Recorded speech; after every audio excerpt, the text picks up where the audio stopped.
What a day. What a glorious, glorious day.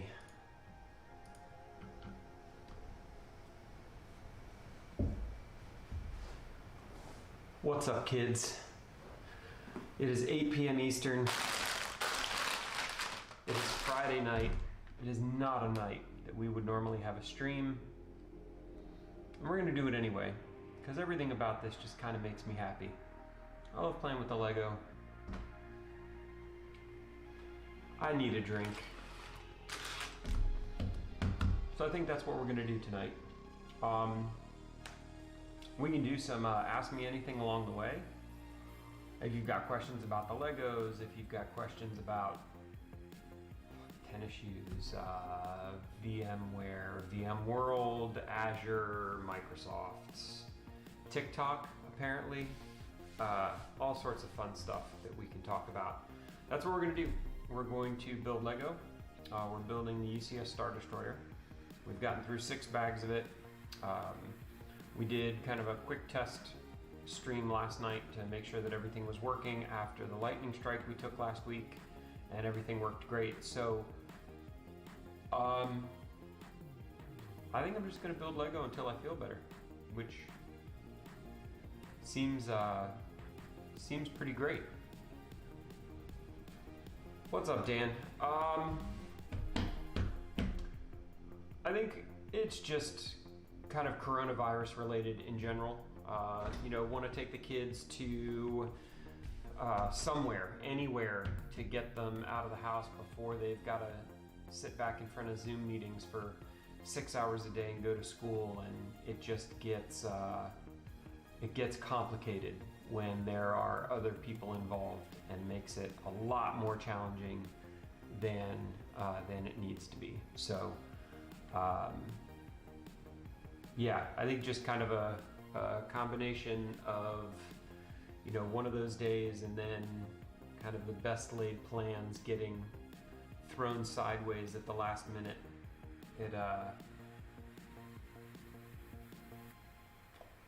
I'm about done with 2020, and what is it, like August 1st? That's pretty good, I guess. So what are we gonna drink tonight? Tonight, we're gonna do something fun. So we've got the, I don't know if you can see it, we've got the Gateway Grizzlies glass.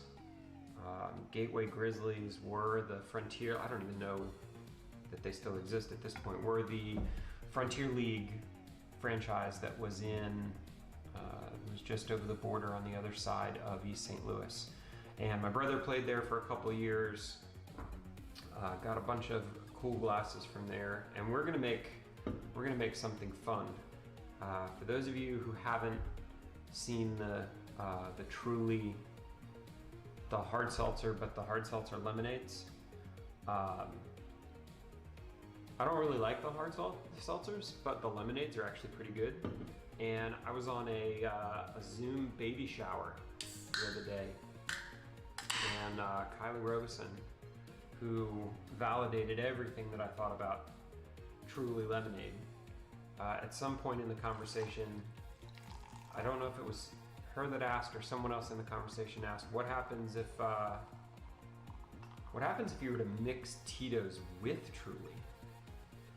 And that sounded heavenly. So we're gonna do a little bit of Truly. Then we're just gonna fill the rest of the glass up with something good. I don't know. That looks about right. There was no professional bartender measuring there. Got no straws or stirrers. Just use a finger, and away we go. What's up, current status? Welcome to the shit show. Oh, wow, that's good. Awesome. All right, so we're gonna go ahead and start working on bag 7, which looks like it's going to be, what does it look like it's gonna be? Might be part of the superstructure here in the back. Might be what that is. I'm trying to see where it's going to attach.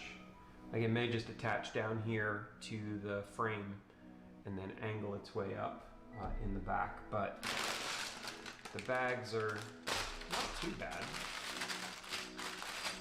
They seem like fairly, one bag of little stuff, and then 2 bags of what seem to be fairly large pieces. And again, lots of skinny stuff that will probably go out that way. So let's go ahead and start opening this up.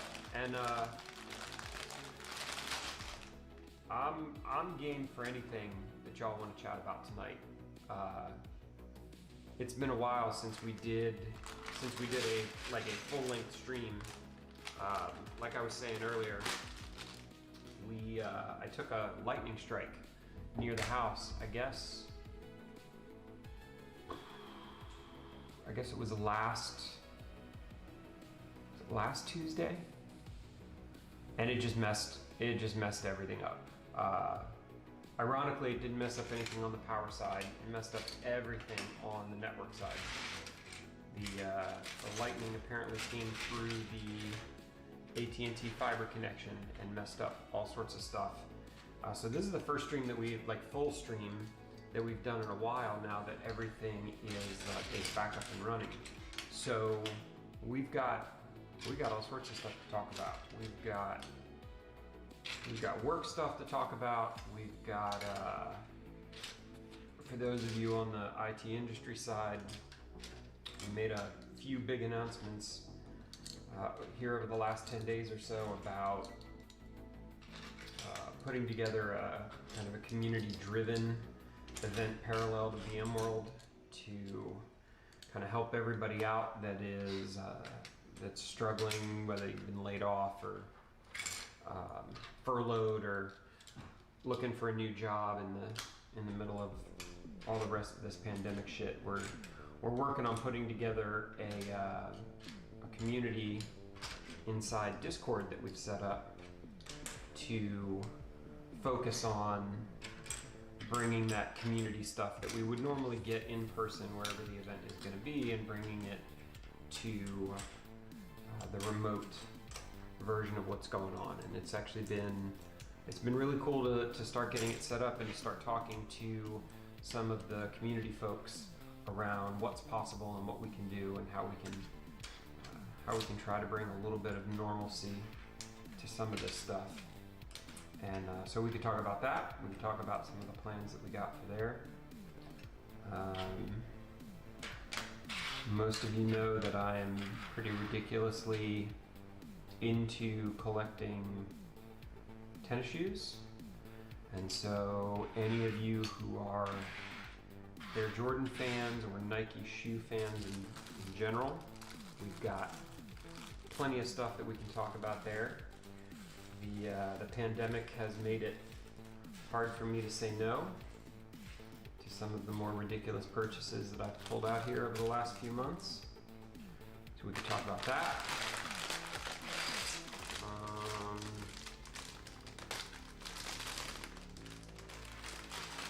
We could just listen to music and build things.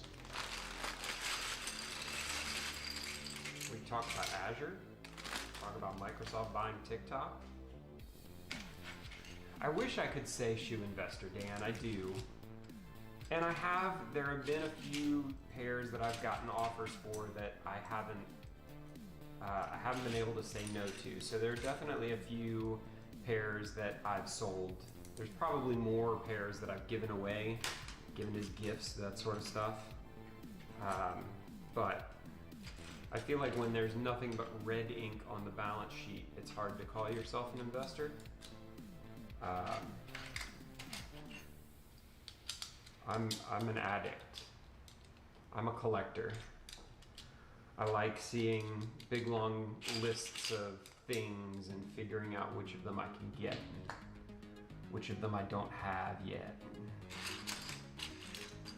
And then getting them and taking them out of the box and putting them on and enjoying them. It's like there's it's not just shoes. Like I just like collecting things in general. I mean, model trains, shoes, back in the day with baseball cards or action figures or toys or even down to video games. I love playing Destiny, and part of the reason that I like playing Destiny is because I like being a completionist around making sure that everything there is to collect, that I've got a shot to be able to do it. So the most recent of those obsessions has been the tennis shoes for sure.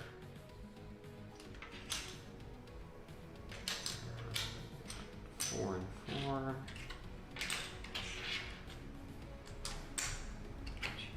2, 3.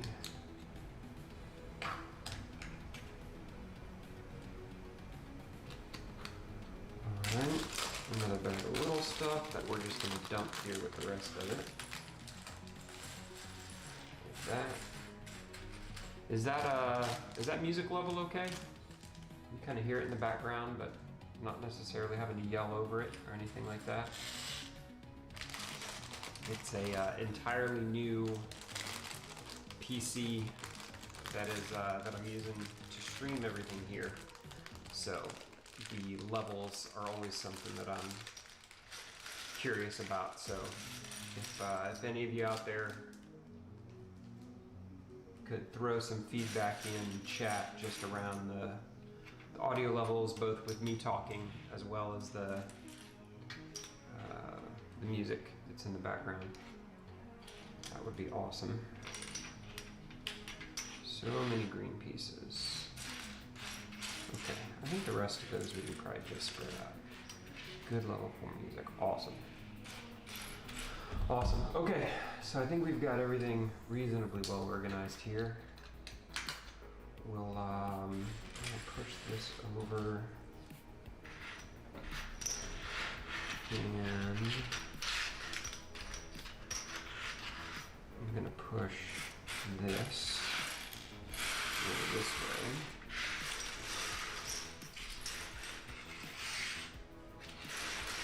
So that we've got some, don't fall off. So we've got some room kind of right here to do some building.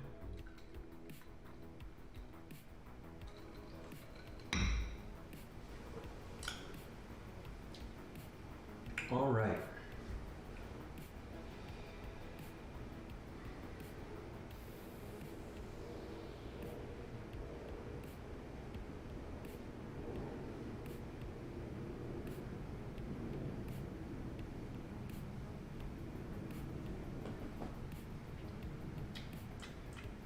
Let's get started. So, looks like the core of what we're going to build out here is going to be these Technics pieces, and we're going to throw some of these braces in here, which means we're probably going to be joining this to another mirrored set. And we've got a bunch of long blue pieces we're going to put in here. 1, 2, 3.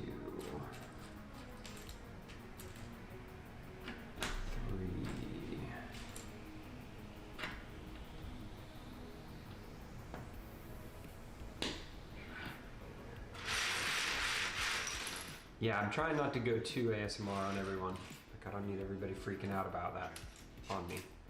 But yeah, I'm in my, I guess this is technically the dining room. And behind me is the foyer for the front door, which you can kind of see over here to the left, and then the library is back there. So it's just this big, huge open space. And so I've tried everything short of a lav mic at this point, trying to get good audio back into the stream.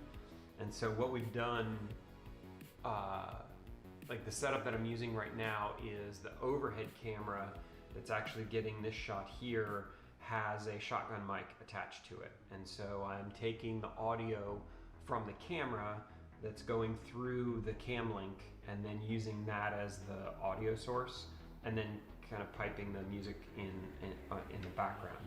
So getting the gate set up so that you can hear things, but you don't hear kind of every echo that happens around here. And then getting the noise cancellation built in so that it only goes up to a certain level has been kind of the thing that I've been trying to get dialed in here as we've been doing this over the last couple weeks. I know that Nick Howell was in here a while back and helped me out a bunch on kind of figuring out how to get things sounding the way that I wanted to, and it's just a really big room. And so short of having a mic, which I mean I could run that through like having a mic that's sitting right here, or having a lav mic where the mic is actually dedicated just specifically to me. There's not a whole lot more I think I can do to clean it up. So as long as it's okay, as long as it's usable, I'm good to go. Get on there. Oh, I see why you're not getting on there. Because you're backwards. Because I messed it up. That's why. Alright. And then, as suspected, I'm going to put another piece on here.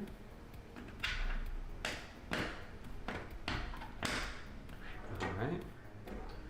And then I'm going to extend out a bunch of these.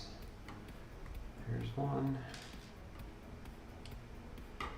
There's two. More drinking.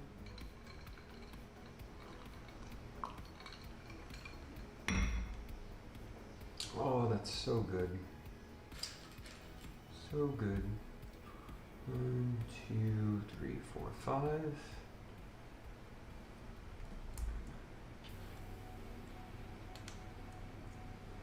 And then more of these yellow pieces, which it looks like are just spacers. I don't know that they're really doing anything except kind of providing the space, which means we may have another piece that's kind of going on top there. On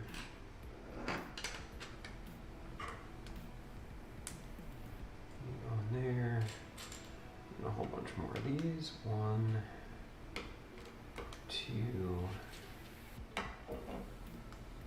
3, 4, 5, 6. All right, we're done with 300.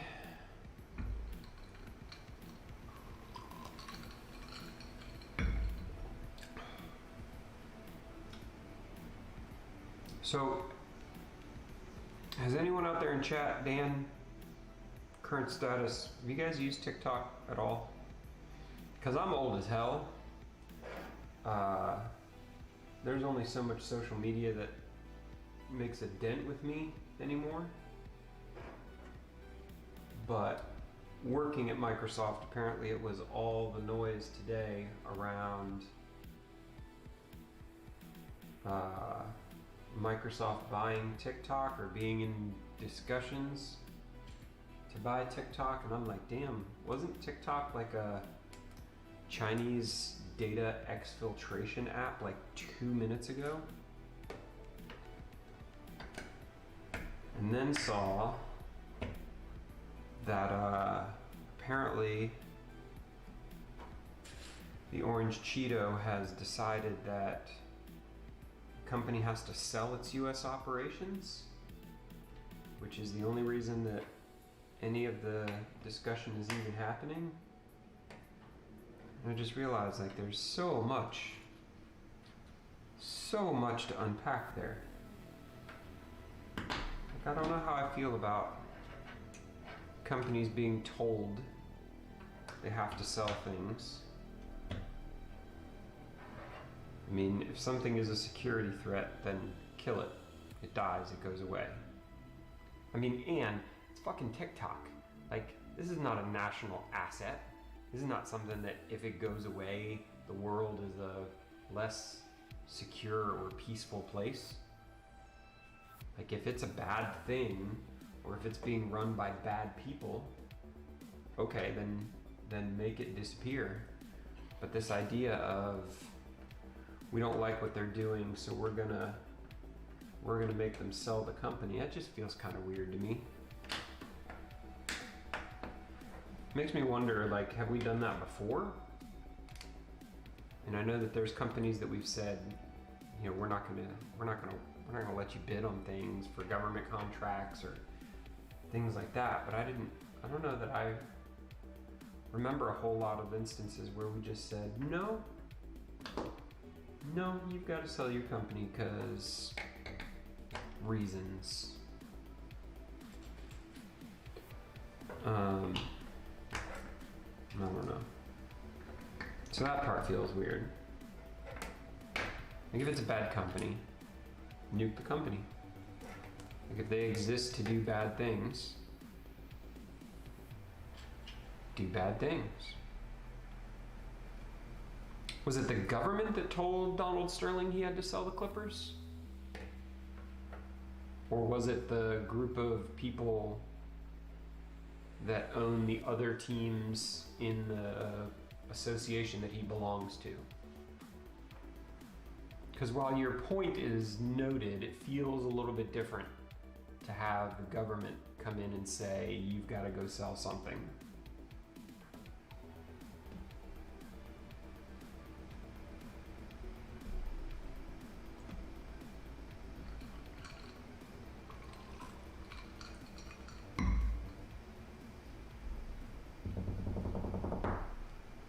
Alright, I need 2 of these. 4 more of these. I'm already tired of these things. Luckily, I think this is the last 4. 1 of you. And 2 more of these. Yeah, that's what I thought too. I thought that the NBA, kind of like the club that Donald Sterling chose to belong to, said, you are devaluing our product and it is within the rights of the organization that you've chosen to belong to that we're gonna make you sell the, we're gonna make you sell the club. I feel like just doing sure, and that's the thing. Like if the government says to Facebook or Amazon, I think Amazon's a better example. If the government says to Amazon, the Amazon Web Services and Amazon Marketplace are not compatible together, and you have to divest those. Like they actually have to be run as completely separate companies and not this kind of chuckle into your arm. Of course, they're completely different companies while you use one to run Intel for the other. Like I'm okay with that because at least there are rules there. There's a process there. There are hearings that would be had. There are legal challenges that you can make to that. Right? I mean, Microsoft had antitrust actions that were there, not around divesting pieces of the business, but around bundling, different pieces of the business. But it feels weird. It feels weird to not have any of that process and to just have someone jump in and say, no, you need to sell the U.S. operations of this company. Like, just kill the company. If it's a bad thing being done by bad people, make it go away.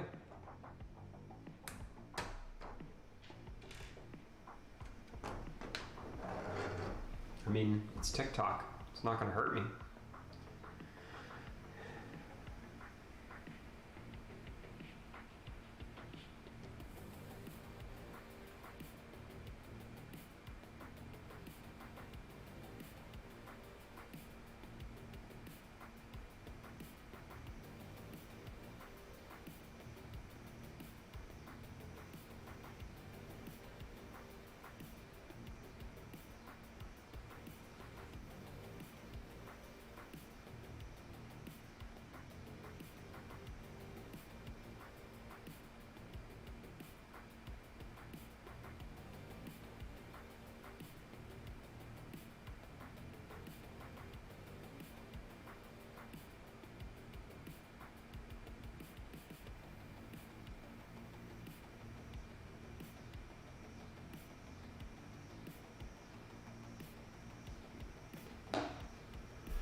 Okay, so I think we're done here. Let's check and make sure. We've got those two. Middle piece, 2 blues, 2 yellows. All right, so I think we're done with 304. I feel like I'm just gonna drink after every step. I might be aggressive.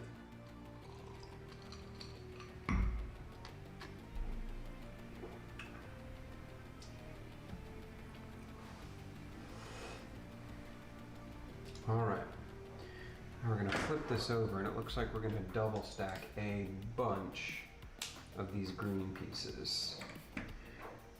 And there's 4. There's 6. There's 8. There's 10. There's 12.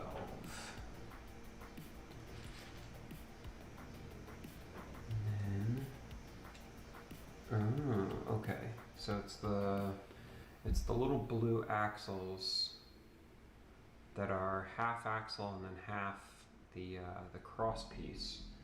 It's going to slide right in there like that. It looks like we do 4 of these, 2 on either end of this long ass piece we're putting together.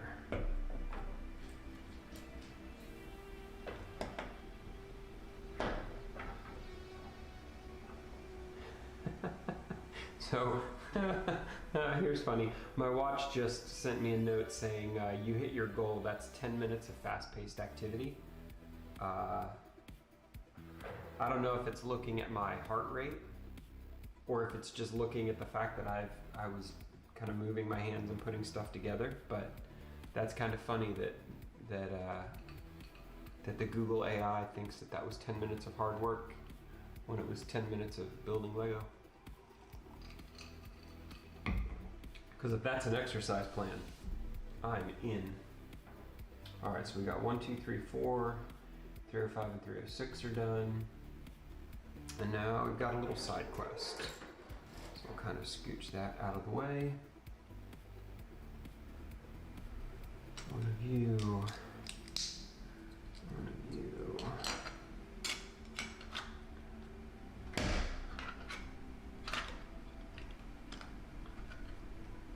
And the one blue piece.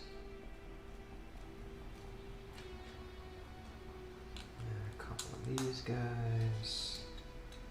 That and like that. And then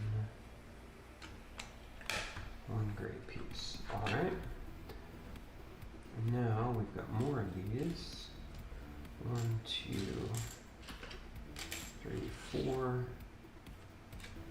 1, 2, 3, 4.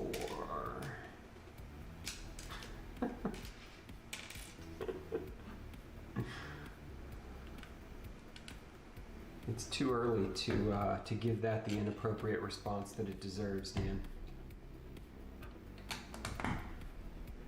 Give me a drink or two.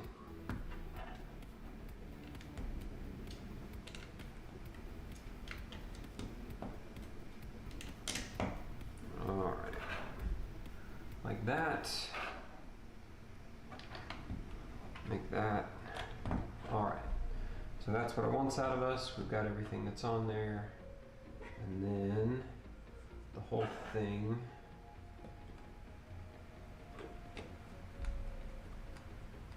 attaches there. Yeah, that looks right.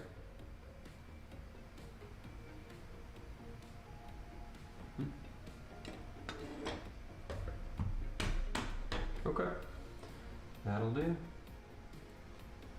Oh, 308's an easy one. It's just 2 black pieces. That's an easy drink.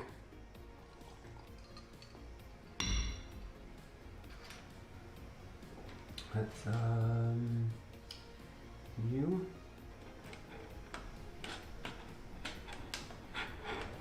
And you. Good job, everybody. Good job.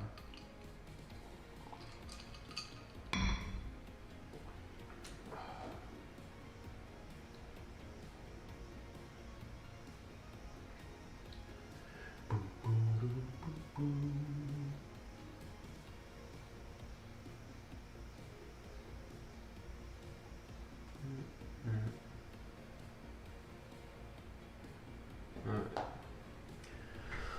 What have we got here? Looks like we're adding platforms on either side. And it looks like we're going to make 2 of them. So, for the sake of efficiency, we're going to make both at the same time. We're going to go there and there. And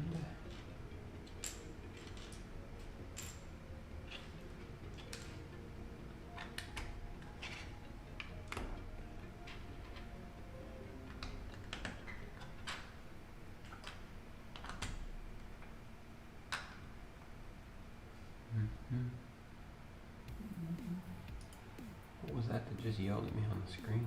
Oh. Thanks, OneDrive. Calm down.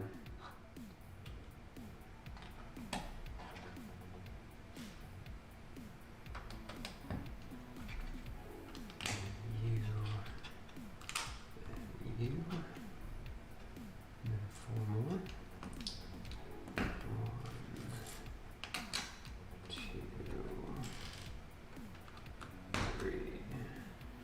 Anyway, back to TikTok. I've decided that Microsoft does need to buy TikTok. What are we doing? Did I use the wrong size pieces? I think I did. Because there should be 3, not 1. Yep, I used the wrong size piece. Good thing we found out now. I think that Microsoft should buy TikTok simply to shut it down. They should buy it. They should immediately just turn the entire thing off. Like no graceful period, no let's transition people over, no, none of that crap. I think they should buy it and they should just hit the power switch. And then look at America, like make an ad where they just look into the camera and say, "You're welcome. That was for you." And then just walk away.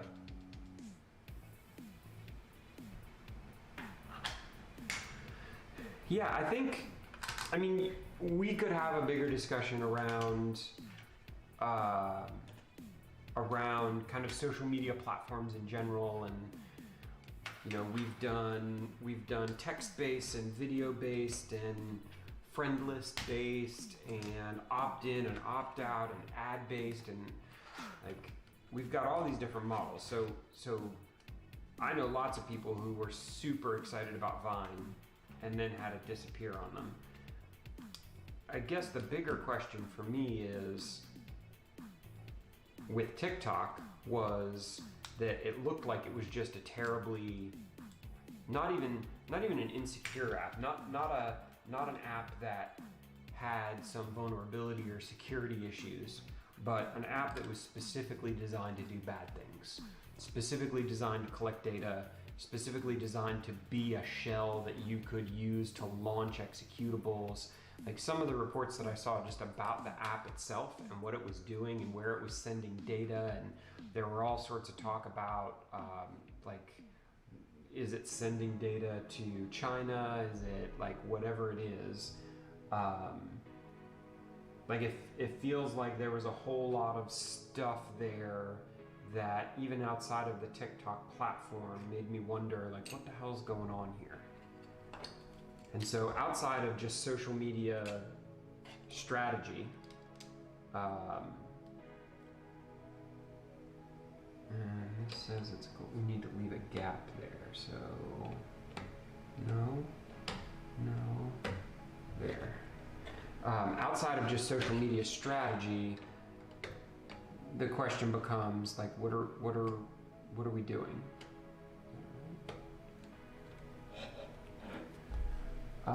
If you look at those directions, that's not very useful to me. But we'll run with it and we'll see what happens, and we'll move it if we need to.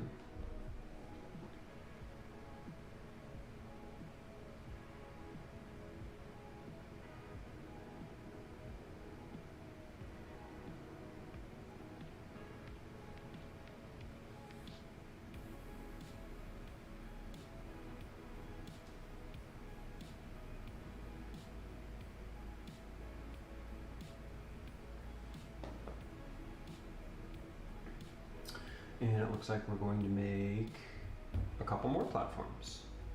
And these are going to use those two that I had mistakenly used before. And we'll build both of these at the same time too. Balloons. 1,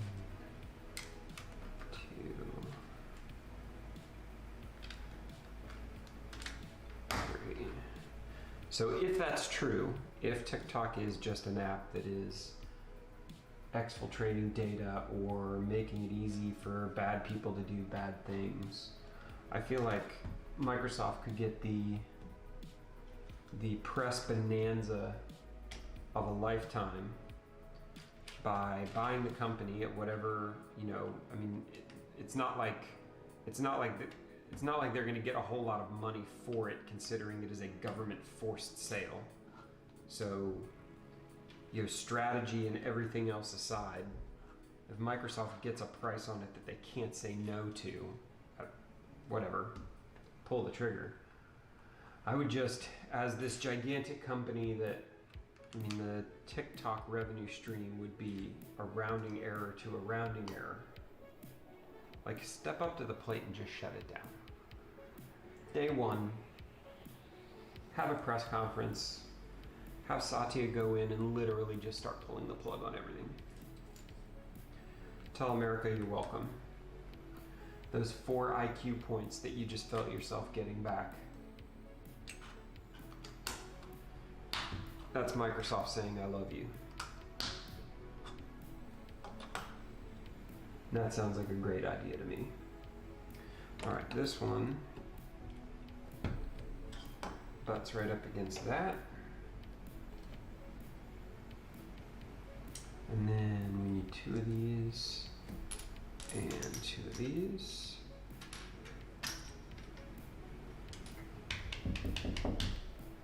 And where are those going to go?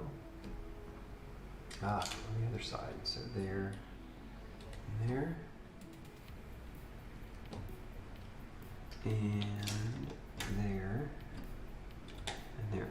What's interesting is all of this is actually flat now. So each of those green spacers and the panel in the middle, like it's actually, like there's no flex in it. Like it's actually sitting flat on the table, which is nice. That is not always the case.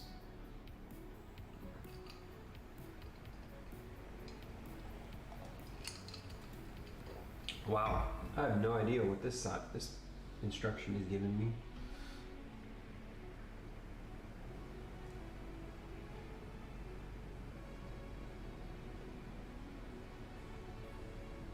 Okay, so on the back here,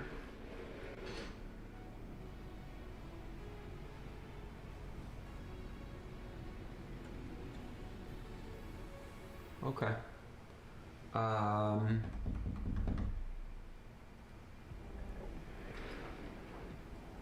Let's try something fun. I'm going to see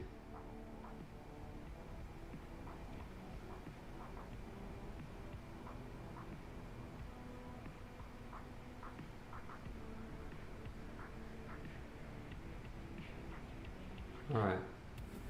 I know the rule is never stream over Wi-Fi, but I'm interested to see if we can actually make this work.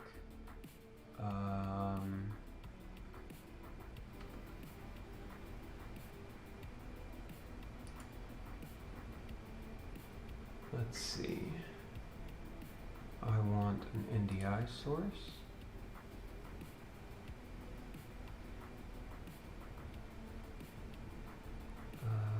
Yeah, we'll just leave it there. We can always rename it to something else later if we want to.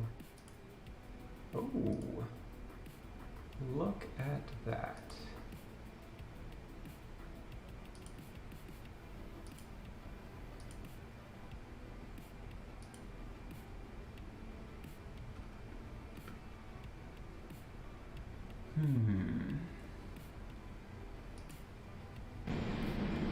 Haha. Look at that. We're just going to throw this in the middle here, and then I'll delete it after we get done. Okay. Let's mute that so we're not getting double audio. let's all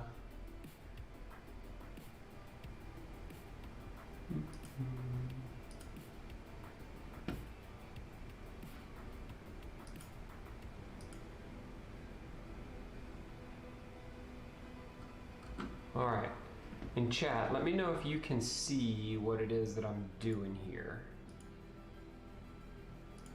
So, yeah, I got really loud because it was actually pulling audio from both the camera, which is sitting right here in front of me, as well as from the overhead mic. So I muted that. It should get better. I've actually got an NDI source from, and here, let me check to make sure. Yeah, we should be back. We should be back to normal from an audio perspective. I've got an NDI piece of software running on my camera, and the camera is there. It is. All right. So the camera is actually streaming to OBS, which is then putting it over on the stream. And so I don't know how choppy this is going to be. It's going over Wi-Fi. You just never know. But I wanted to show you what we're doing here.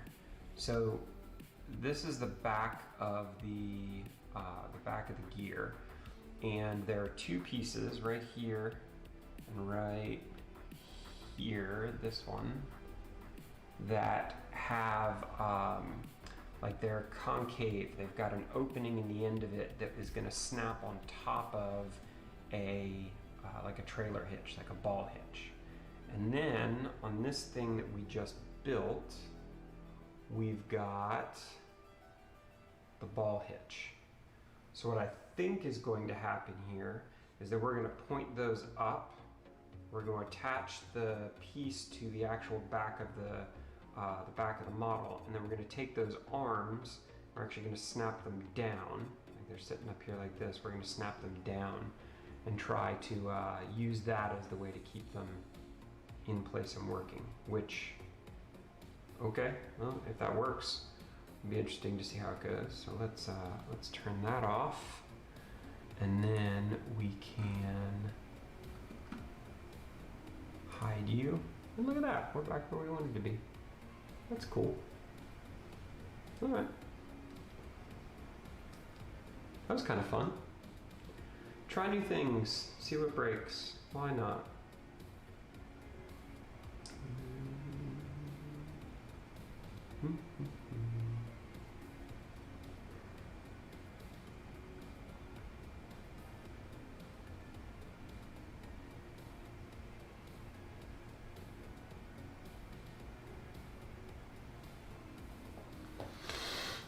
So let's take this, and I think we're gonna put it, oh, I see, okay. So here's the other part that is gonna be, we've got those two blue axles that are kind of sticking out in the back, and they're going to attach to the yellow braces that are on either side. And it should be spread out enough so that the two of them fit in the way they're supposed to. So let's see if we can't get that to work.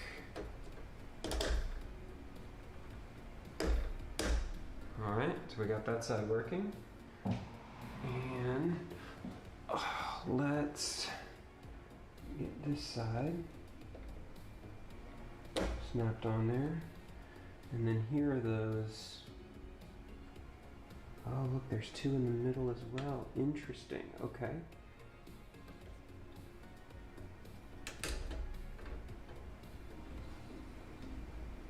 Where do those go? Oop. Don't push too hard on things that will break.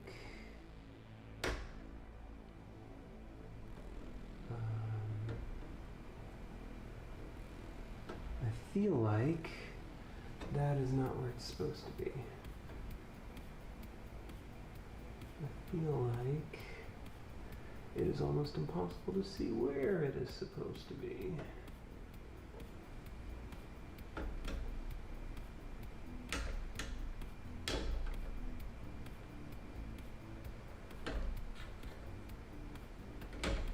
Aha! There we go. And then these guys snap down and snap down. There we go. All right, so we've got it attached here.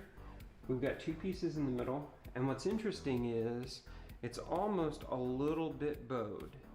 Like it's not perfectly flat. It's almost a little bit bowed to kind of fit the back of the model, which is kind of cool. All right.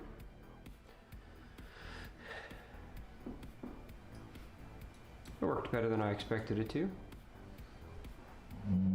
NDI on an Android phone, streaming over the Wi-Fi through OBS to YouTube. Who knew? And I deserve a drink.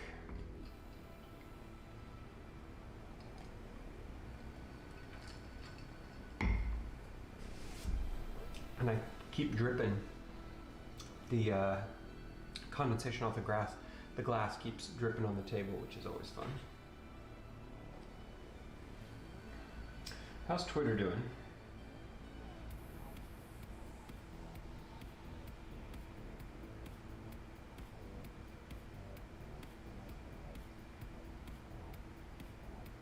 Good. Okay, what are we doing now?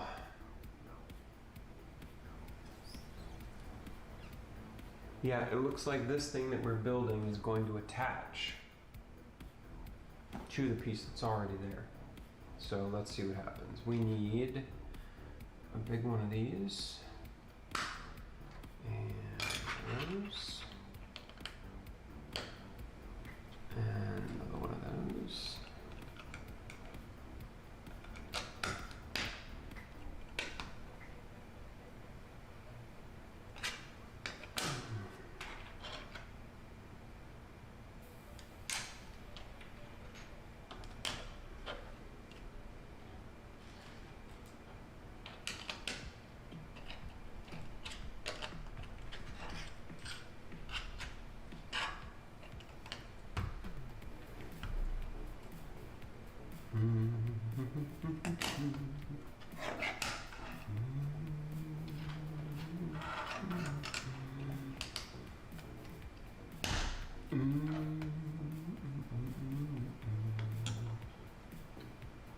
Alright, are we doing regular wings? No, we're doing the extra special longer ones.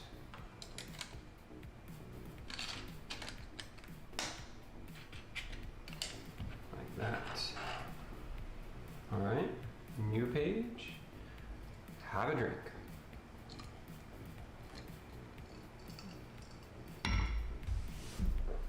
Wipe the dripping off the table.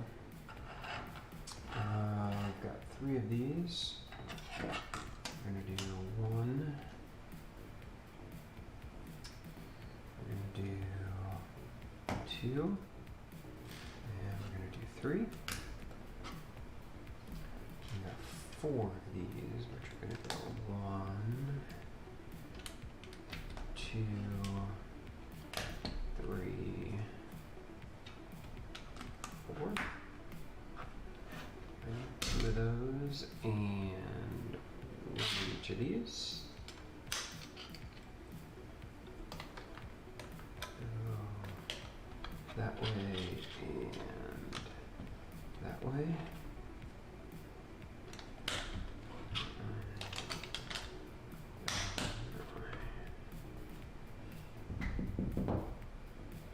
Flip back over. I need 2 of these.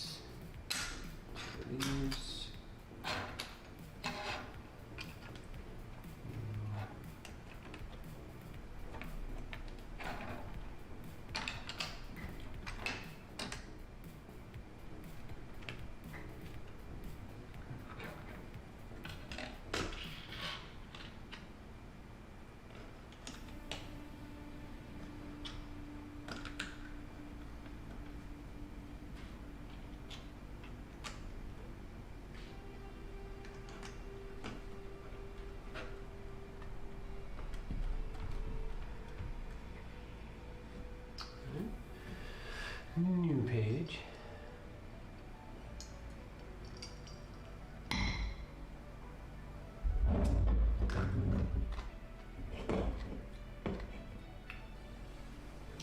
take a picture of that and send it to Kylie.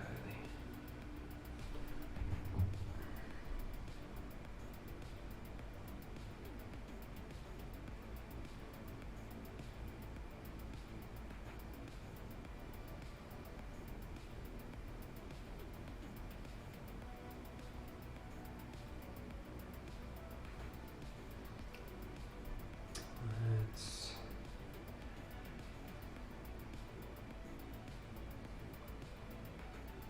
feel like this needs to be called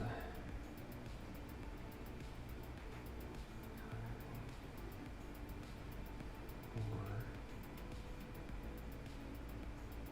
alternately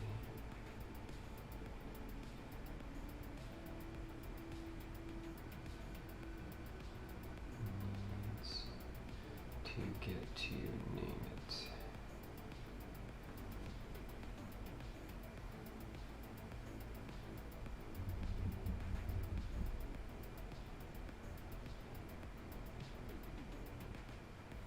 Maybe not needs to. Maybe Kylo Everson should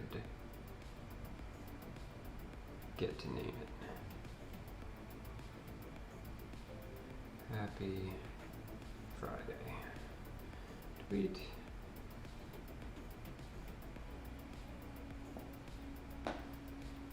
All right. Flip you back over. Got 2 more of these. And then a matched set of these.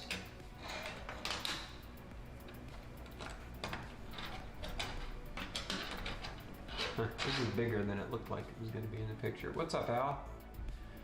What we got in here?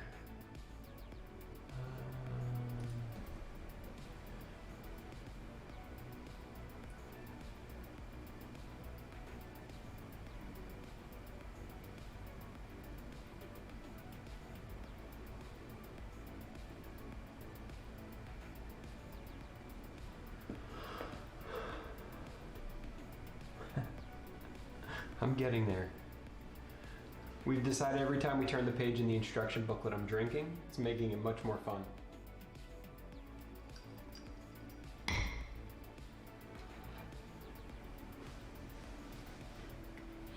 And you're not late to the party. I have not yet begun to defile myself. We got all night with nothing else to do. Well, I have all night, nothing left to do. All right, here you go.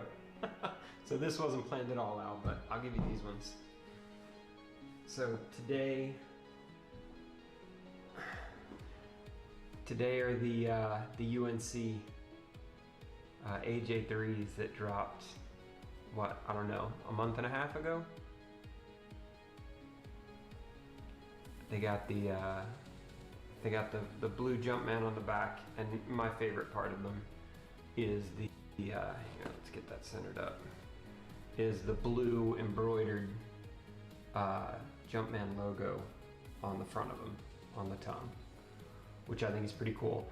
Also came in the regular Air Jordan box with the elephant print on the bottom, but had a baby blue, like the Carolina blue lid on the box, which was a nice touch. Which was definitely a nice touch. So yeah, pulled them out of the box, as I am wont to do. Pulled them dead stock out of the box, put them on, wore them to go over and see the kids this afternoon. Not sorry. Not sorry at all. Those two. I haven't. Did I send you an updated picture of the sneaker vault, Al? I don't know that I did. Like, is it normal for something to make you so happy and be so ridiculous that you're almost embarrassed about it? Because I feel very much that way with the shoe collection. for sure, most of the time.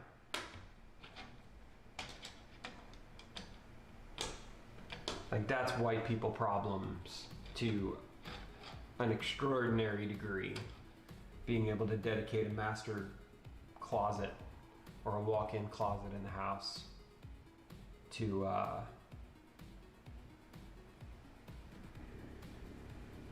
just my ridiculous shoe habit. That's pretty funny. Yeah, I could put it in the Discord. Do I really want to do that though? I probably do. And if I don't, I'll drink enough that it'll be okay. Are you over in the Discord with us, Al? Over in the, what I guess is currently named the Data Center Dude Discord that we're in the process of revamping and renaming. I could probably drop the video in there.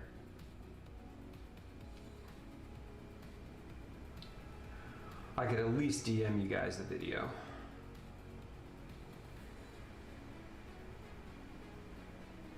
Let's see, where's Discord? There's Discord.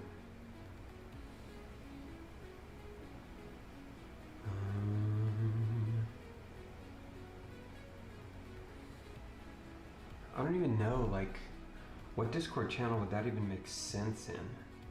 It's not food and beverage. Although, that picture of the,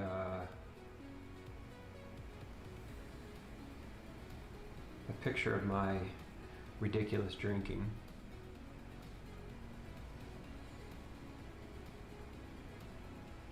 Yeah, let's not talk sneakers app. Not in 2020. We could have discussed the sneakers app last year, but this year I don't think I can handle it. It's not a YouTube vid. That's not what I want to do.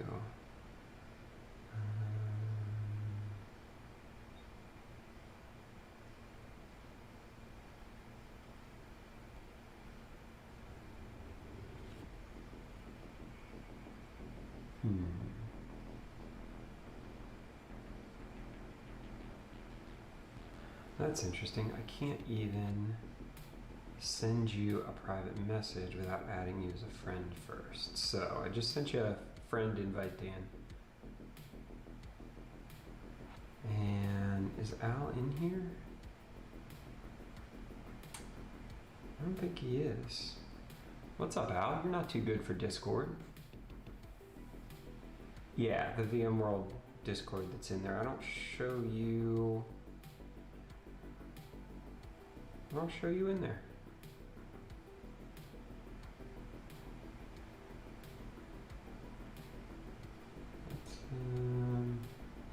Maybe it's just not that channel. Let's look at rules.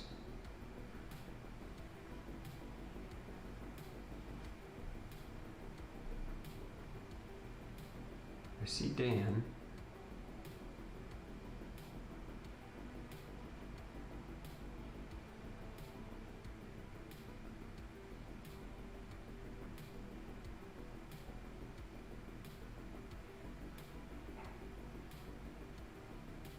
There you are. I see you. Alright, I sent you a friend request too. Hit me back with the friend request and I'll, yeah, I got you, Dan. I think I sent you an invite here. Yeah, the learning curve with Discord, it's not been bad. It's actually okay.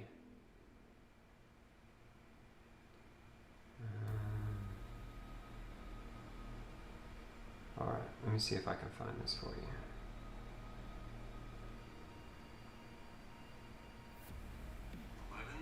Oh God, okay.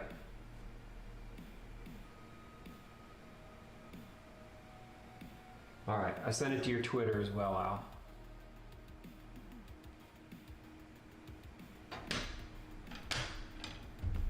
I think you'll, I think that'll get a laugh. The ridiculousness that is that video for sure.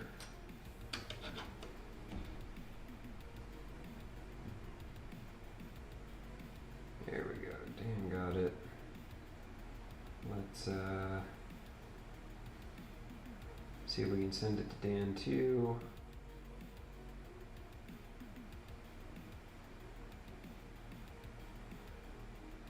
Oh, it might not let me send a video.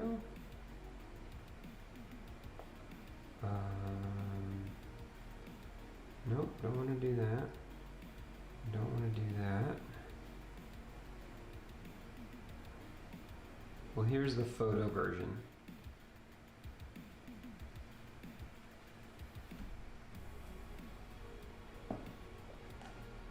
And then there's a video walkthrough that kind of describes what's in there and where they're going, how it's organized, that sort of thing. But it's a little absurd. Like if you watch that video and then you have to judge me, I'm not going to be upset. I'm not going to be upset at all. Okay, you on there, two of you, and four of you, two of you.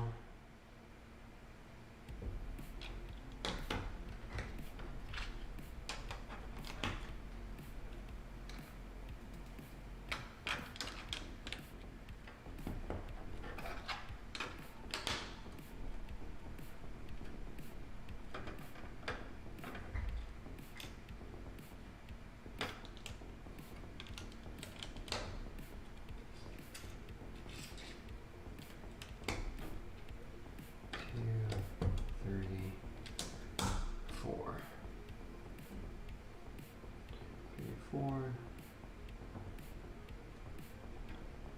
Cookie back over. 8 of these. 1, 2, 3, 4, 5, 6, 7, 8.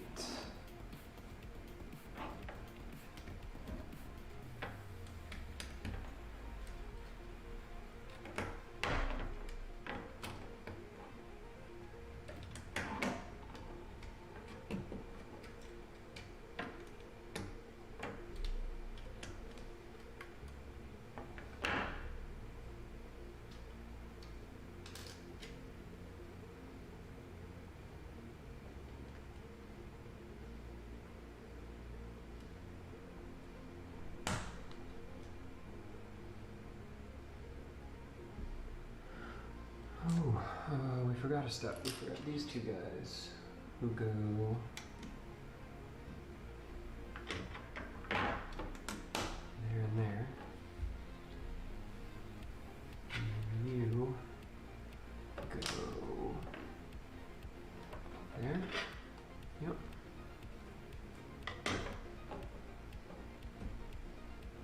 And you two.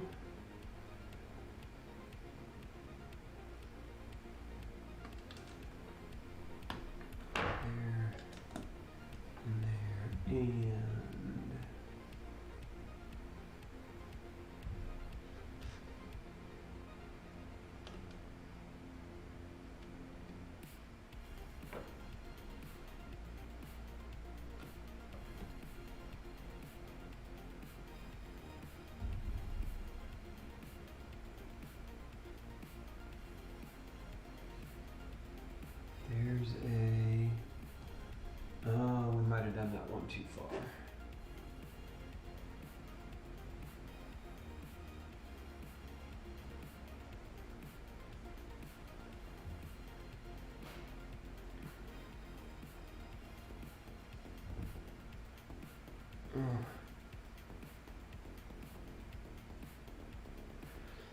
Of course, Steve would want a picture of the Boston V-Mug coaster, and it's got condensation all over it, and I don't know if I can get a picture of it or not.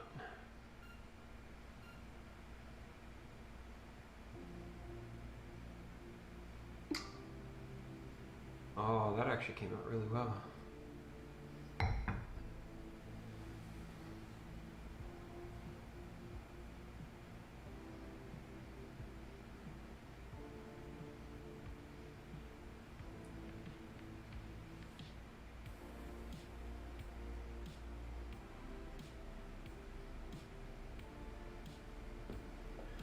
All right, so I think I screwed this up. I think that's one too far up, and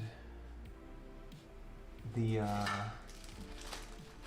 think it's supposed to have one of those little sewer grate pieces at the beginning, and I messed it up. So let's get you off of there. Come on, Skippy.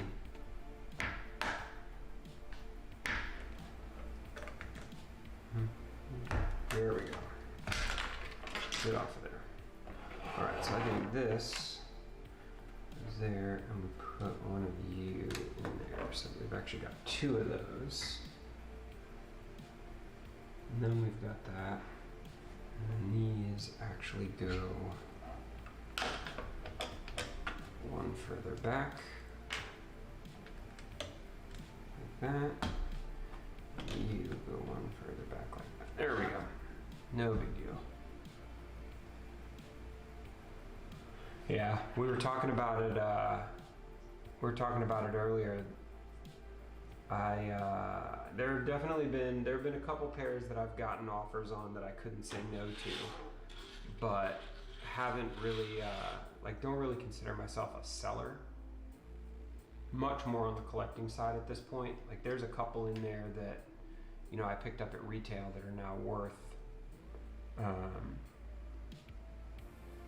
that are worth so much that you just, you just can't say no to. I mean, I can go buy 5 pair of shoes for, the one pair of Dunk Lows that you picked up at retail that are now worth, $2,500 or whatever. So I've definitely sold a couple of them, but would not under any circumstances consider myself a seller. As in most things, I find myself much more on the consumption side.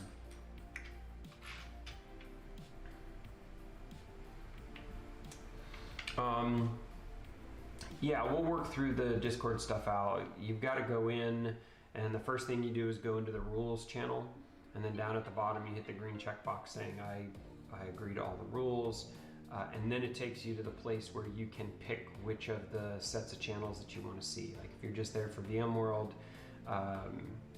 if you're there for the building a home office or the hobbies or the food and drink or whatever, there's some different things that you can kind of self-select or opt into, so that you're not just bombarded with this huge list of channels. So once you click OK on the rules side, it'll give you just regular member status, which at that point you should be able to see everything, including your notifications and your friends and all that stuff. So yeah. Well, and I think that that whole idea of, I never got the shoes. Like I remember the Air Jordan 4s, the military, the white and blue military colorway. I lusted after those things more than anything on the planet. Wanted them so badly, and I want to say they were like $100. Might have been like $110 or something. And my mom literally laughed at me. Literally was like, "You've got to be kidding me! That's 3 pair of tennis shoes."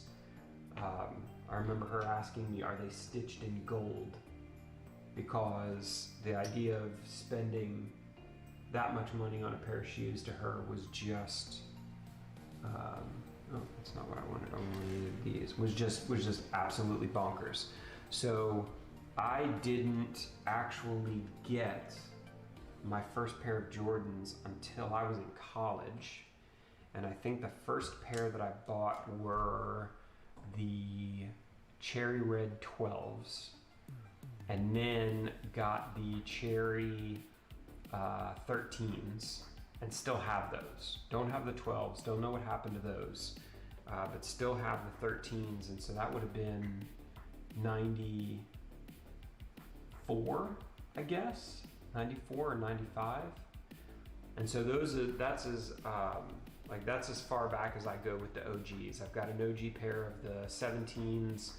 I've got a couple OG pair of the 18s, but the 13s, the 12s and 13s were the first ones that I ever got kind of on my own. And then, I don't even remember what it was. There was something that I saw. What did they launch? They launched, I think, the Black Cement 3s. Was that 2018? 2017? I think it was the Black Cement 3s. There was one of the reissues. There was one of the retros that they released where it was like, oh, that's cool, I'll get those. And then, oh look, I can get these ones too. And here's StockX, and I can get anything I want to. And it's just kind of snowballed from there. But it's been a pretty great snowball. It's been a great way to, like with everything else going on in life and work and elections and governments and all sorts of crazy shit, it's been a great way to have something different, something new to focus on rather than all the rest of that crap. So no apologies at all for how much fun I've had with the collecting, even outside of making it a business. Like I respect the hell out of your boy for putting in the hustle and doing the work and, you know, finding the places and finding the people and, you know, getting the business side of things going. But for me, it's just pure escape. I've got a basketball hoop in front of the house, and every day after I work out, I'll just go out and shoot a little bit. You know, you blow off a little bit of the lactic acid, and more or less every day that I go out, I'll just wear a different pair. There's nobody out there. Like there's nobody I'm playing with. There's nobody I'm talking to. Like I live at the end of a dead end street. There's no traffic or anything like that. And after about I guess maybe 2 weeks of this, my neighbor, huge Knicks fan named Mark, lives next door to me. He comes outside and he's like, "Seriously? Every day?" I was like, "Yeah, new pair every day." Just because my mom wouldn't get me that one pair of shoes. So now, fuck you, Joe Boo, I do it myself.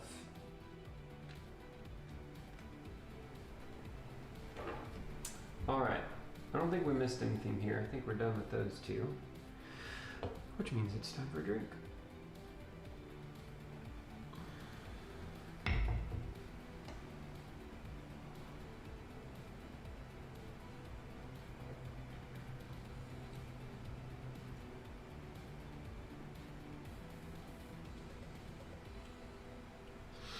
Mike Stanley, what's going on at Casa Dooley tonight? Lego, come hang out.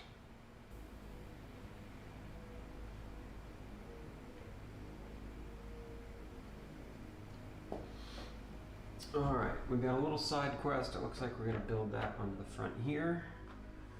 Take one of you. I'll take one of you.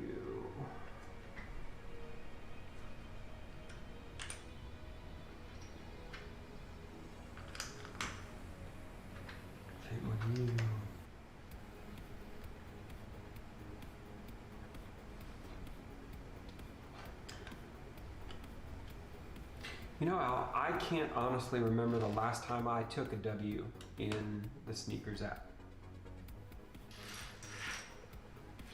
The last one I can remember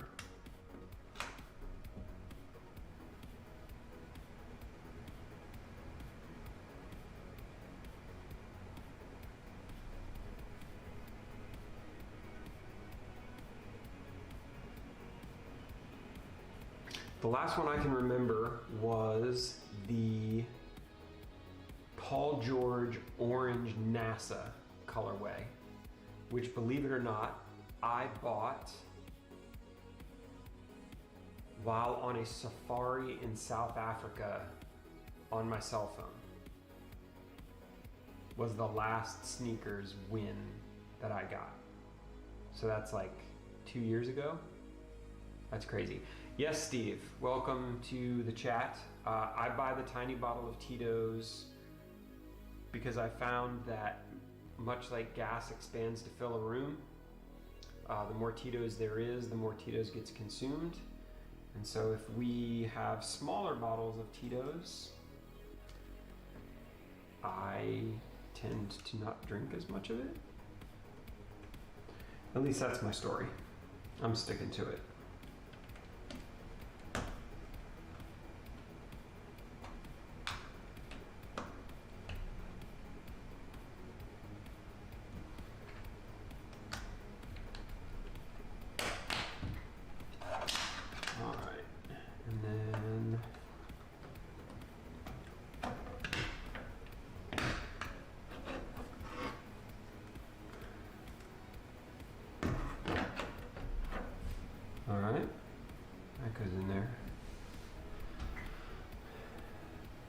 Appreciate it. Thanks for the coaster. Yes, it was definitely good times. Definitely some good memories. I'm excited that at some point when this dumpster fire of a pandemic decides to back off, that we can get back up there and terrorize Fogo de Chao drink carts again as a group.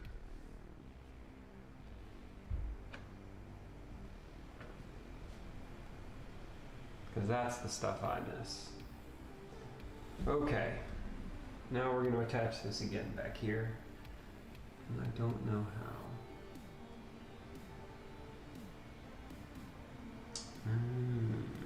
how. Okay.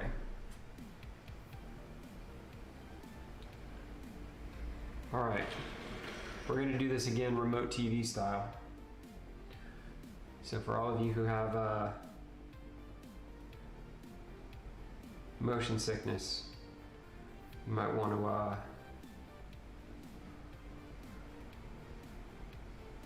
let's see if we can make it work. Oh, look at that. Okay, so here's what we're gonna, and it's muted again. Okay, so here's what we're gonna do. We've got these guys over here, and those are going to attach into those pieces right there. So we're going to take that, we're going to snap it in, and then somehow that middle piece is actually going to fold over here. But we're going to attach two of them there, and then we've got two down there on that side. And we're going to attach them to that and that. So that should be pretty cool. All right, let's make that go away again. Stop streaming, because there's far more efficient ways to kill the battery in my phone.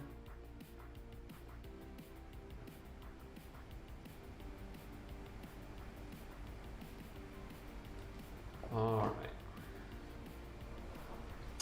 So let's see how we can get this on there. Going to go like that, and it's going to snap into the bottom. So we're going to snap.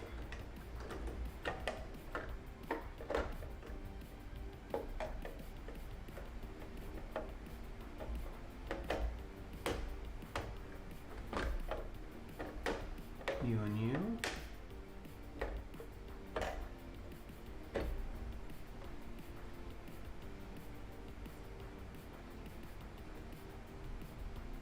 Yeah, that's how it says it's supposed to fit. And then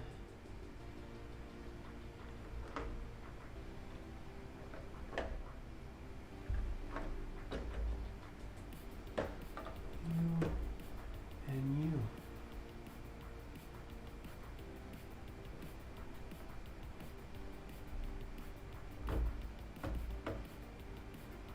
All right. And then push that up flat. Okay. So Here's what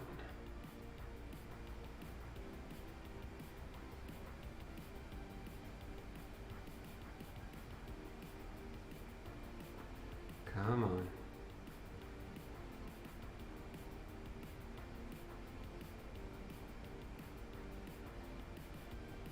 New tech.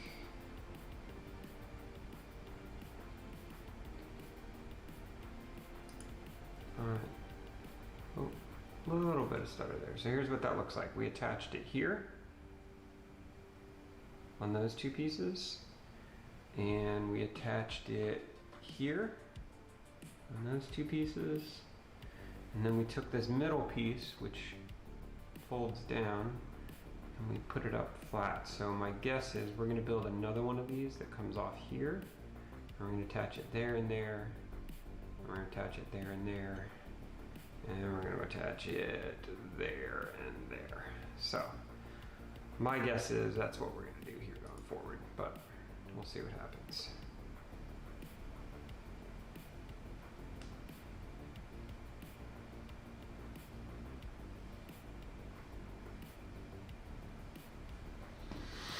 All right. Let me get my chat back. Where did my mouse go? There you are, and there you are. Life is short, man.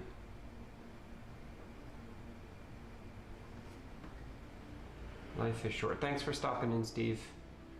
Enjoy the rest of the night. Say hi to your wife for me. And life is definitely short. That's for sure.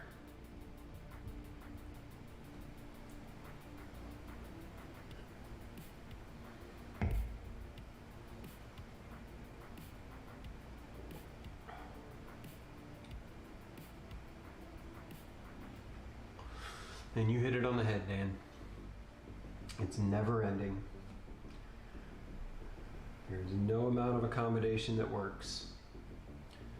You just kind of figure out, all right, I guess we'll do it like this. Took the Azure 900 exam a few weeks ago. Gonna take it again next Friday. You got it. I feel like with so many of those exams, it's less about kind of studying to a rubric or a blueprint or anything like that. And it's just getting comfortable with the language or the feel of the exam. I know a couple people, even a couple people on the team who have gone into the 900 and just been surprised by the structure, been surprised by the way the questions get asked and that sort of stuff. And then once you get past that, everybody seems to feel like it's a better experience the second time around. So I got no worries, no doubts you'll crush it. Of course, just the thought of just the thought of taking an exam makes me want to vomit. I'm kind of jealous of everybody who has the ability to take exams or study for exams or worry about passing them. I don't know why my anxiety level about exams is as high as it is, but it's definitely not something that I enjoy at all.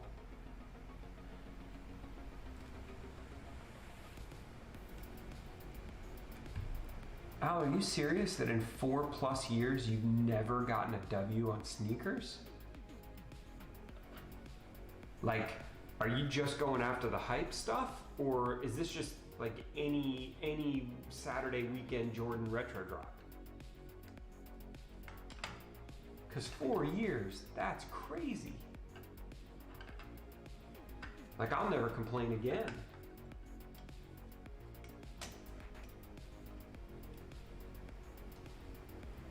What's going on, Mike? You'll be happy to know, Mike, we've not done any stickers. There have been no decals to this point whatsoever.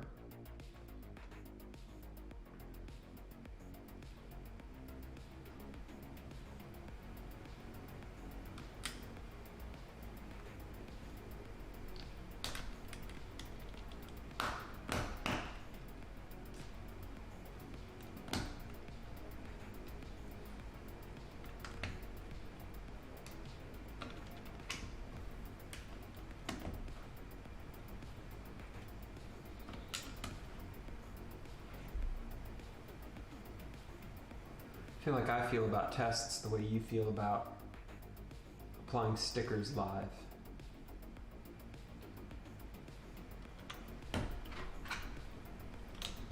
Just a level of anxiety there. We've done a couple of these streams where I don't think you've been on, where we, like I'll actually zoom the overhead camera in right on where we're applying the stickers and call it the Stanley Cam. It's pretty fun. It's one of those inside jokes that I don't even bother explaining. I'm just like, nah, Mike knows. Mike knows how it works.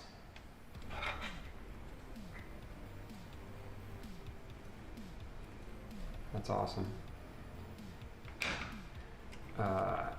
Al's son is big time into the sneaker game, and he does a lot of like buying and selling and kind of being a broker for different stuff. And we need to get him tuned into your mad crazy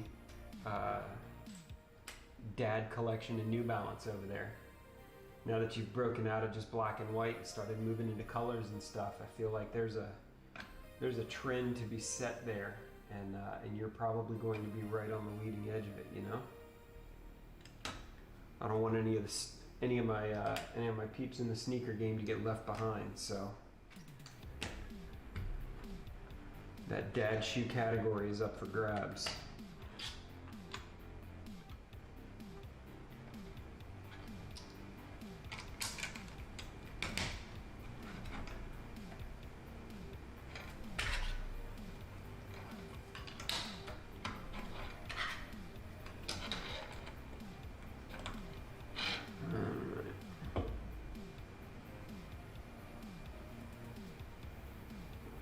I need another drink.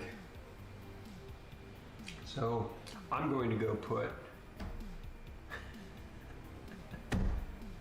we gotta get you into shoes, Mike. Cause if you're willing to pay $500 for yellow New Balance, I'm gonna go buy a pair of white New Balance, and I'm gonna get an airbrush with some canvas dye, and I'm gonna make you a pair of yellow New Balance. All right, hold tight. I'm gonna go put ice in my glass, and I'll be right back.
All right.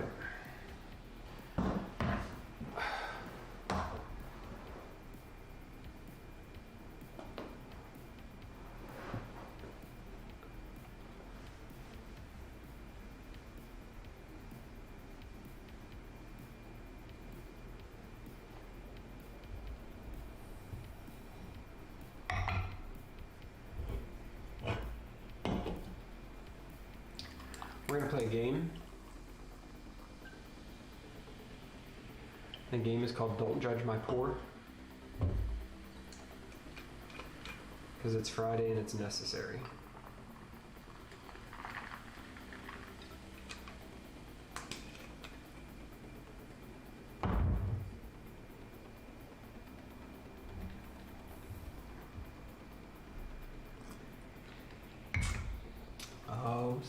tasty.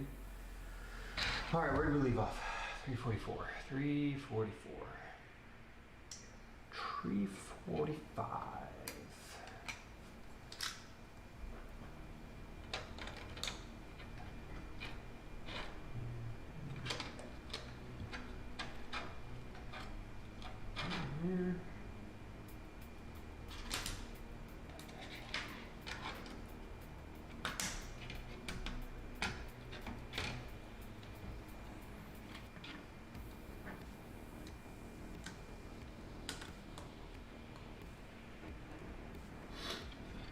Oh, this is even better, Mike. So this is not beer. It is one of those hard seltzers, which I generally don't like, except this is the lemonade version. And so it basically tastes like a slightly fizzy lemonade that puts me in a better mood. Because I'm with you. I'm not I mean, you know me, I'm much more of a cider guy anyway, but definitely not a beer guy. Which, you know, working in Colorado and working in Boulder got me no end of grief from all of the beer snobs. But I am what I am.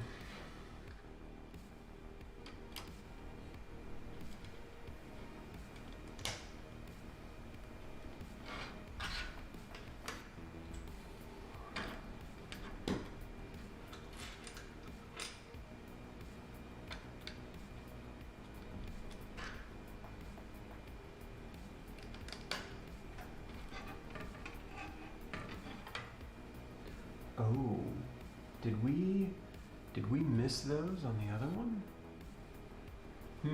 Look in 348, we got those two little dudes there. We must not have, yep, because look at that. There's one.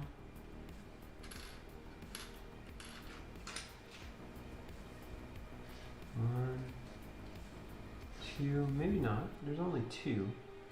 If there were four of them left, I would say we missed something, but let's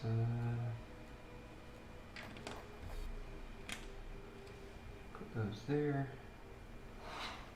I need three of those, and I need four of these.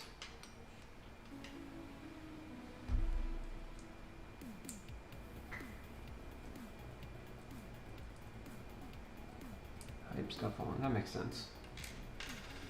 That makes sense.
Four.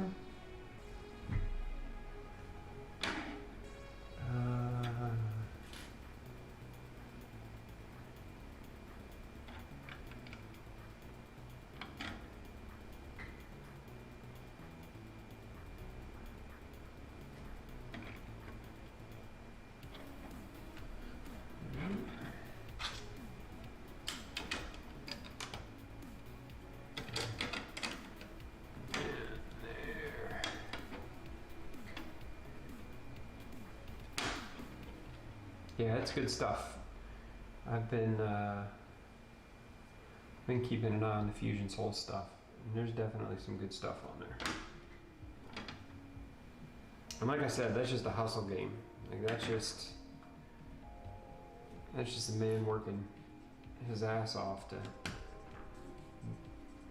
get the right stuff and find the right buyers and all the rest of the stuff that comes with that particular game. So definitely mad respect.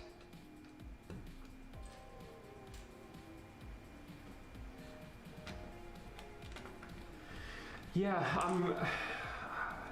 I thought that the market was going to go a little bit soft once the pandemic started, just because, I mean, people not having the same amount of disposable income, like people having other stuff to focus on, you know, all of that stuff. I've been surprised at how, I mean, there've been some pretty good drops, but I've been surprised at how much the market has stayed high. And I mean, the Travis Scotts and the Virgil Ablohs, the Off-Whites, I mean, there's just some stuff that is spectacularly expensive that I did not expect to still be priced where it is. I mean, it's busy enough that even StockX went and started charging additional fees, which I don't think to this point they had done. I mean, I expected them to slow down on the shipping a little bit, but they, 1, 2, 1, 2, 1, 2, 3.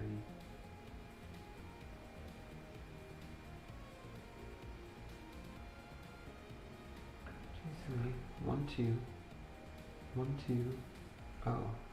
Okay, we got it. But it's definitely been a lot busier than I expected it to be. There's definitely been a lot more people out there buying stuff up than I expected there to be.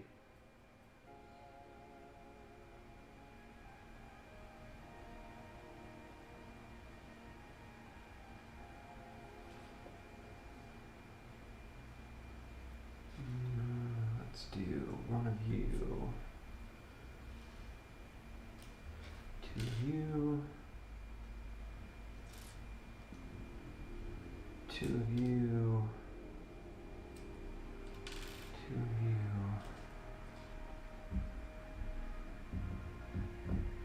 I don't have 2 of you. What? Oh, are we kidding me? 3 of you. 1 of you and 1 of you. There we are. Okay. Whew. Got worried there for a minute.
These 3 go there, and there, and there. And then 1 goes there. You go.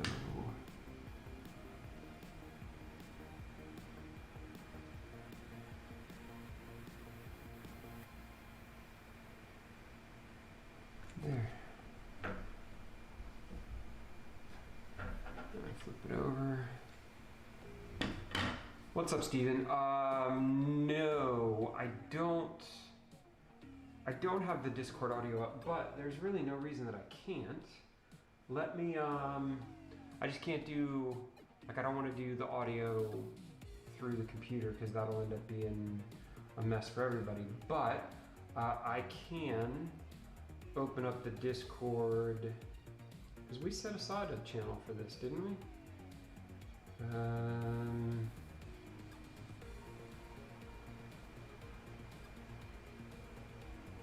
Yeah, there's a Bricks and Beverages.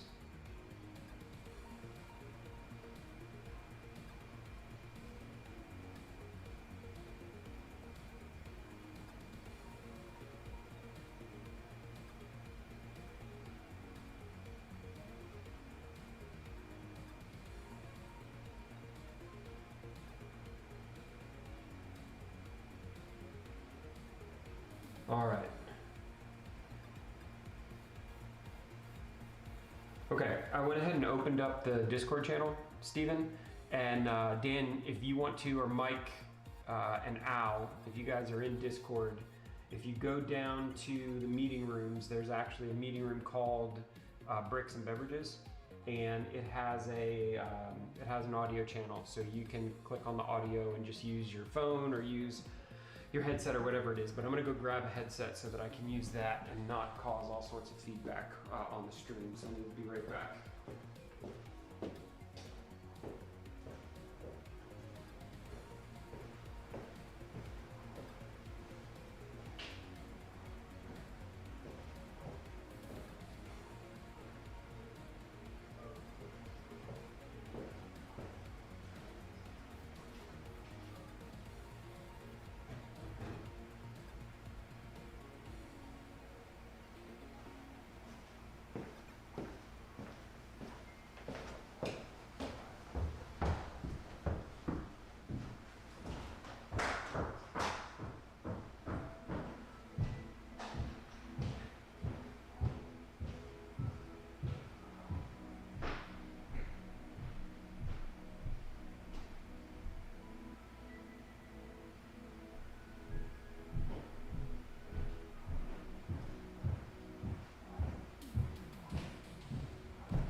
There we go.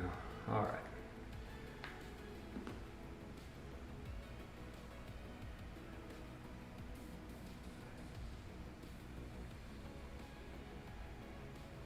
Burp. All right. So good idea by Steven. The Discord audio channel's up. If anybody wants to jump in there, please feel free to keep using the chat. I will make sure that we keep monitoring the chat. But anybody that wants to go hands-free, wants to jump into the to the audio, please go ahead. Thanks for reminding me, Steven. I appreciate it. All right, so you.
we've got this dude that we're gonna prep, and he's gonna close in on that, but not quite yet. And we got 2 pieces for the boneyard. All right. So this guy is going to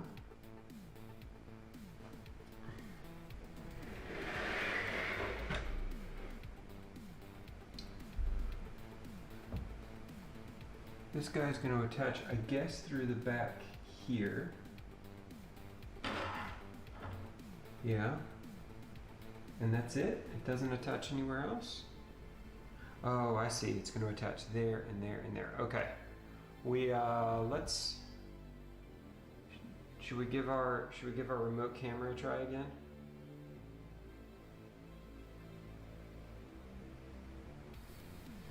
If I'm honest, I'm kind of a fan of the remote cam. Let's see.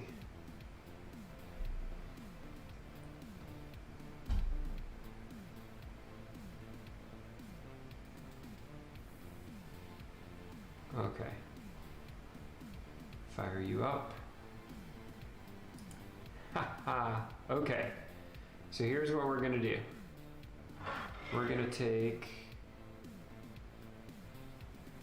that little opening right there in the middle, where we've got the brown bar that's ready to push through, and we're gonna attach that to that end piece right there. And so that's where it's going to hang from the top. And then we've got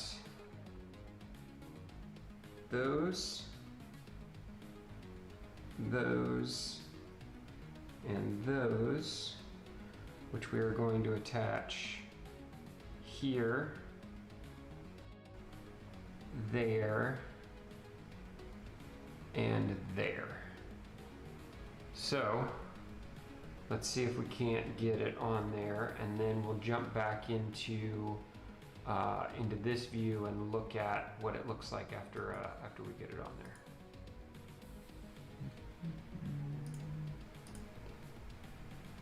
there. All right.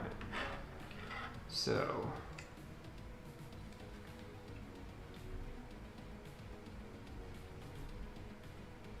this goes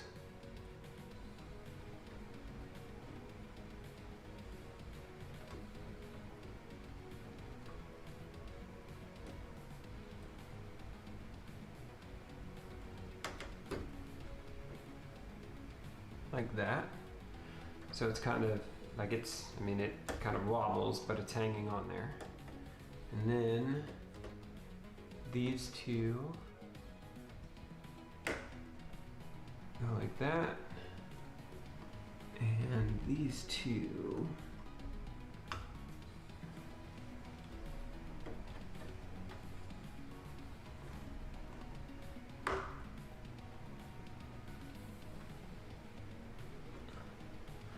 go like that, and then these two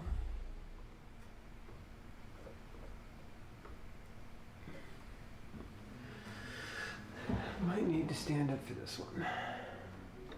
Hello? I have no idea what I'm doing.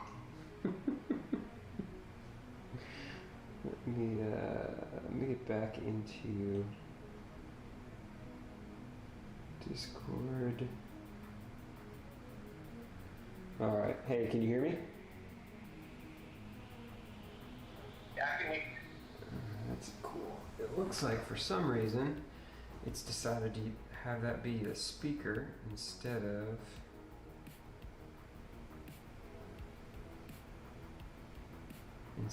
the headset. There we go. There we go. That's better. All right. Yeah, sounds good. All right. Thanks. Yeah, thanks for reminding me about the Discord channel. I had totally forgotten that we even put those in place.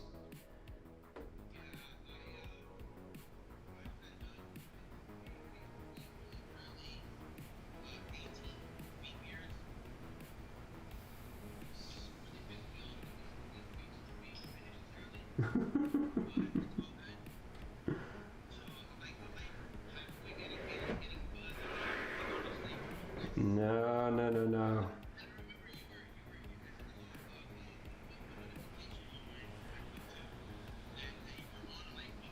Yeah.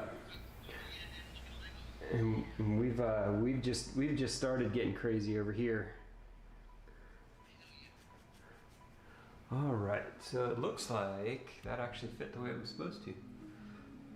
All right, so we're gonna play NDI magic tricks again, and we'll see if it works. And I'm gonna show everybody what that looks like now that it's all put back together. Let's see, and turn you back on. Awesome. Yeah. All right, so there's the hinges that we put the top and bottom piece on all the way across,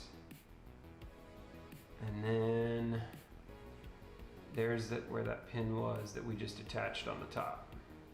It's kind of holding it all in place. So it actually fits. It actually works. It actually kind of looks cool. Awesome. All right, let's kill that feed.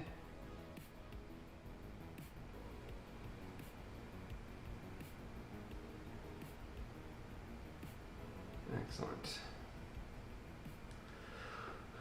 Awesome. Now let's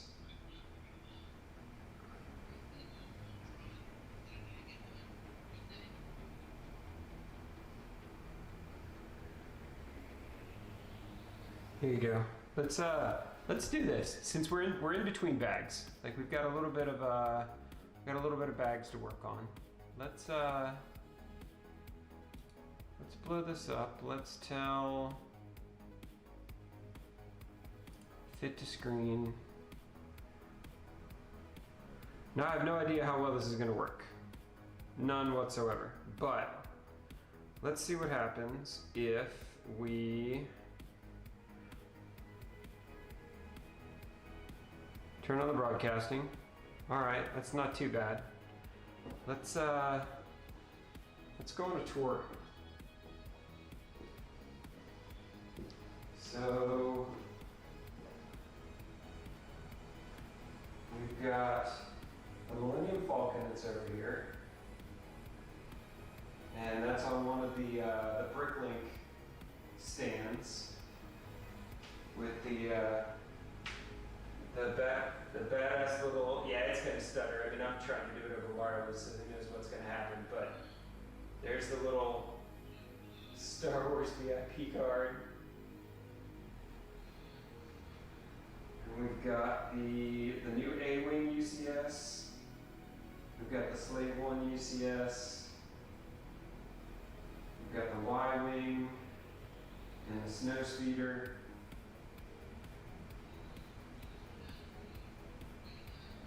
Yeah. Well, on the stream.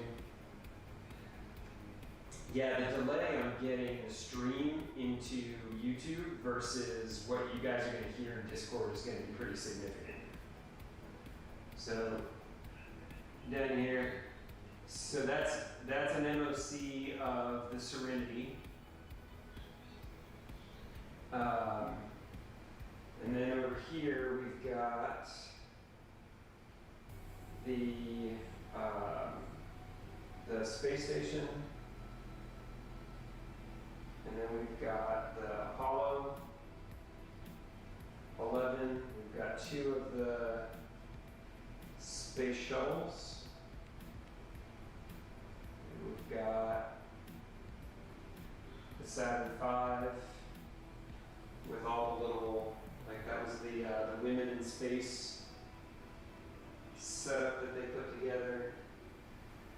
And then over here, we've got the helmets.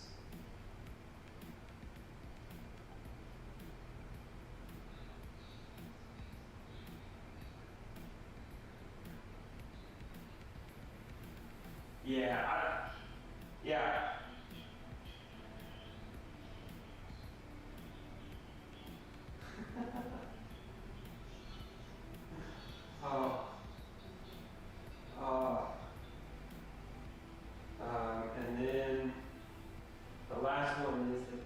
the Tantive 4 is down here as well.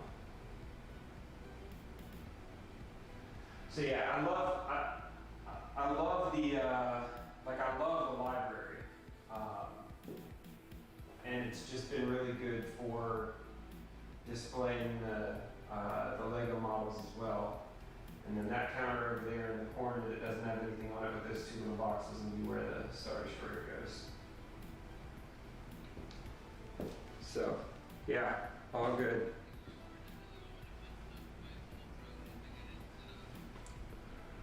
All right, let's get you out of the way. And we'll go back and I've actually, so there's a bunch of them. Since we're sharing how ridiculous I am, there's actually a bunch of them that I bought multiples of. Where like the space shuttles, there's 2 of them. Most of the NASA sets I bought 2 of. I have another Voltron. Sometimes just because they were, I got a good deal on them and bought 2. Sometimes because if they were going to be collectible, I wanted to have another one to sell. But yeah, I think there's another Voltron out in the garage.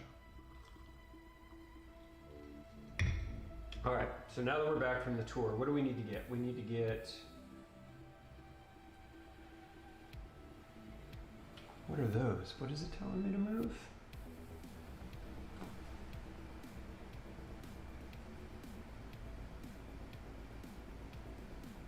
Oh, it's just telling me to attach those in there. Okay. And then we got to put these last 3 pieces on the back. Oh, it's way, way more white trash than that. Come on.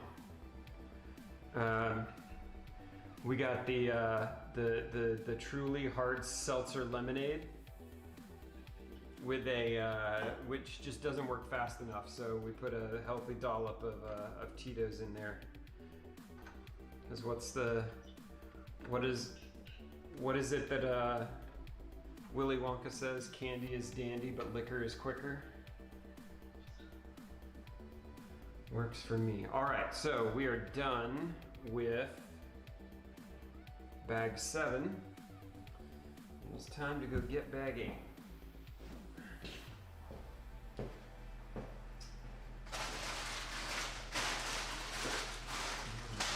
Okay. Bag 8, I do not know how to speak French, and there is no faster way to piss someone from France off, particularly from Paris off, is to speak French poorly. All right, so bag 8. Yeah, they do. Well, I mean, people in Paris get mad just because they want to get mad, but yeah, the language is one of the things that they are very protective of.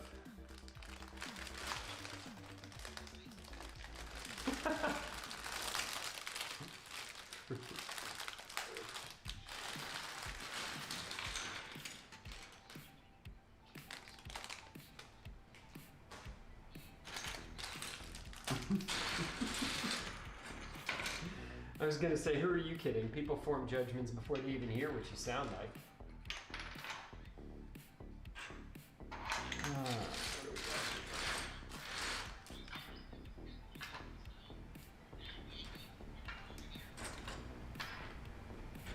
Yeah, never ends. Yeah, North Carolina is its own version of interesting from a people and politics standpoint, for sure.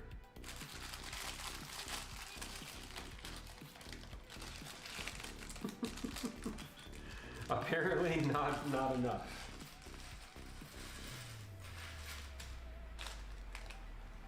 Apparently not enough. All right, what are we building with 8? It looks like the back of the ship. It's kind of hard to tell from the directions there, but it looks like engines and such from the back of the ship.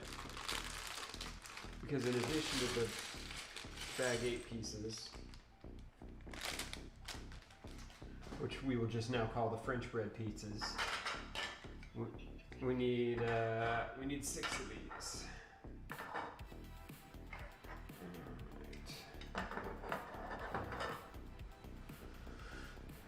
And what do we got? One more little bag to open up here.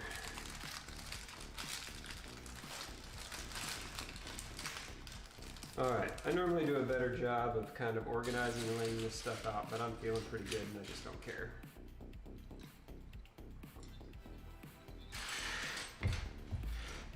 Fuck it, indeed. Alright, and for any of you who are still in chat,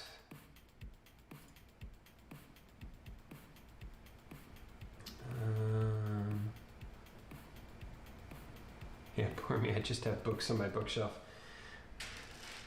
I used to have books on my bookshelf. I lost those in the divorce too, Dan.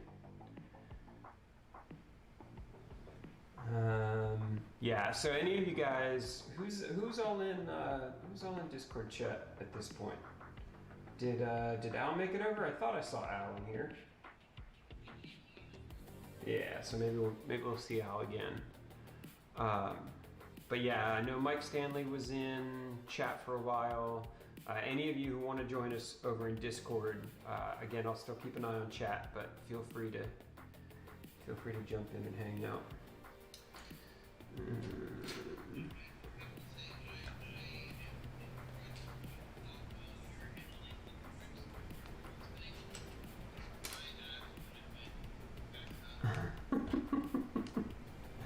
Well, I mean, A, I'm a professional.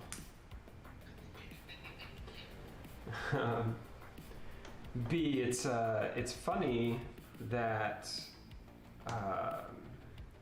like if I had to get up and run around or do something, it'd probably be a little bit less of a good idea. But just sitting here building stuff, I can do that. I can do that.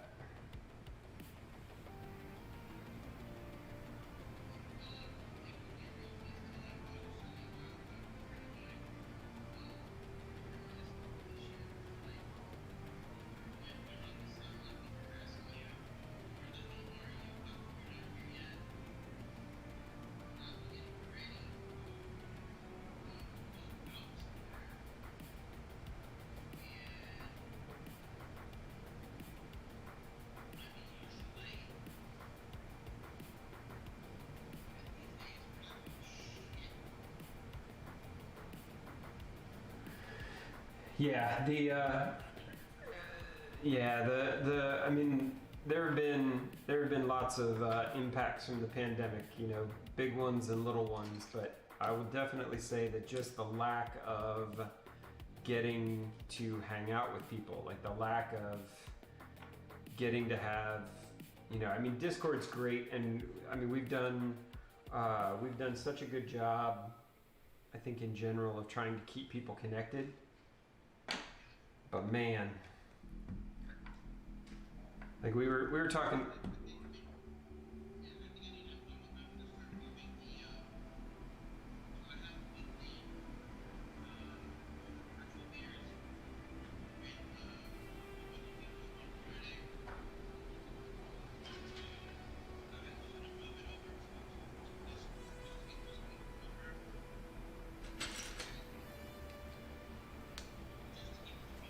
Yeah.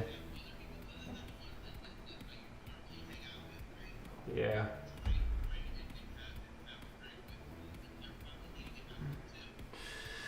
All right. Hey, Al.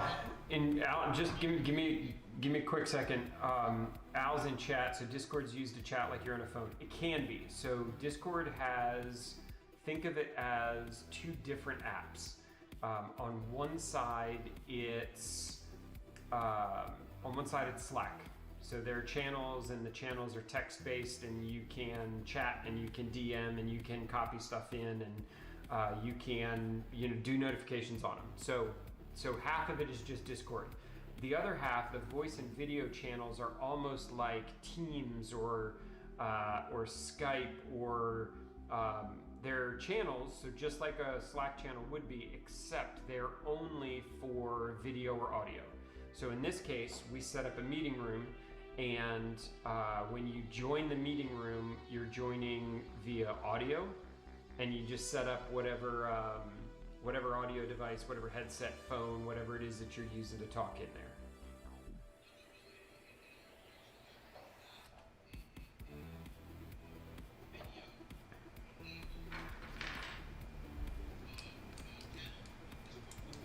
Yeah, no, I was talking to Al. Was in chat. So Al was over in chat saying he was just confused because he's never used Discord before. So I was just trying to give him, no worries, just trying to give him a little bit of an overview of kind of what the lay of the land there is, because it can be confusing simply because Discord does, I think, a lot more than people give it credit for. And so when we say we're going to jump into into an audio channel or into a voice channel, I think if you're coming from a Slack environment, or like it's like, wait, you're doing what now? So it's just extra features.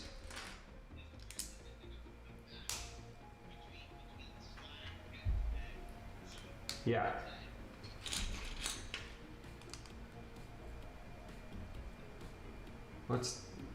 Oh, I heard somebody. Oh, look at that.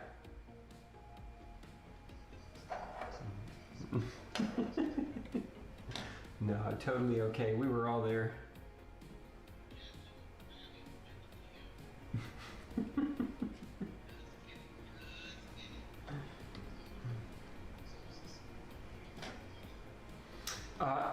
It's audio. You can also do video, so you can also actually just turn on your video and it'll broadcast it into that same meeting room. So you could use this like a Zoom or Teams or Skype or whatever you were using if you wanted to get 8 or 12 people in on video and just have like a regular video meeting.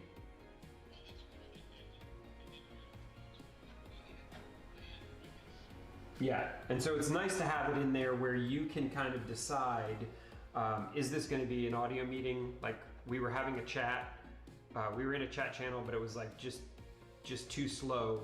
So let's get everybody in here so we can have a quick chat about it, or set up a structured, like here's the, and you can share into it, like you can share your desktop, you can do whatever you want to into it, just like you normally would into a Zoom meeting or something like that. So it does both of them, but everybody kind of remembers that it started just with gamers.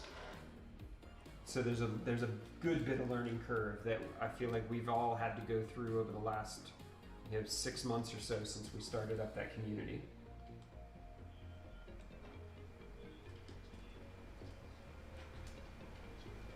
Right.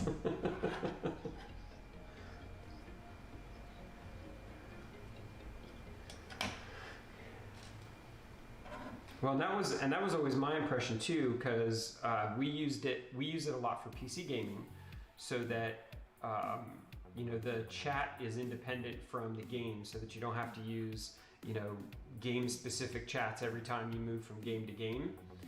And so having Discord open and having everybody in voice chat there while we're playing the game has been something that I did for a long time, and until we started this community and started digging into it, I never realized just how many different things you could do inside Discord that were actually pretty reasonable, pretty natural, capabilities of what it was doing. And that's when we started doing the watch parties. That's when we started doing some of the meeting and community stuff, and realized like there's a lot that we can do with this, and it's not exactly there's no cost to it. Like it's not a pay to play kind of platform.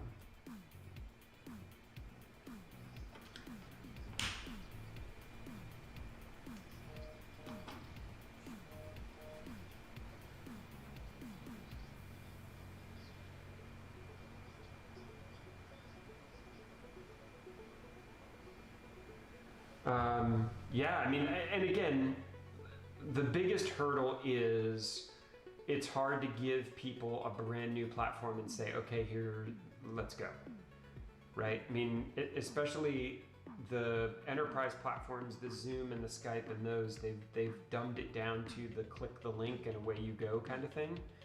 and that's not always that simple on the Discord side. So could it do it? Probably categorically yes. And if you wanted, like if you had an existing community in Discord and you wanted to, you wanted to hold that meeting in a place where that community already exists, then absolutely it would be great. Like that's why we're using this community to kind of extend out the VMworld stuff. If I had been running a meeting on Zoom for the last 2 years, jumping over into Discord without having some sort of compelling reason to do it is probably just going to get people confused.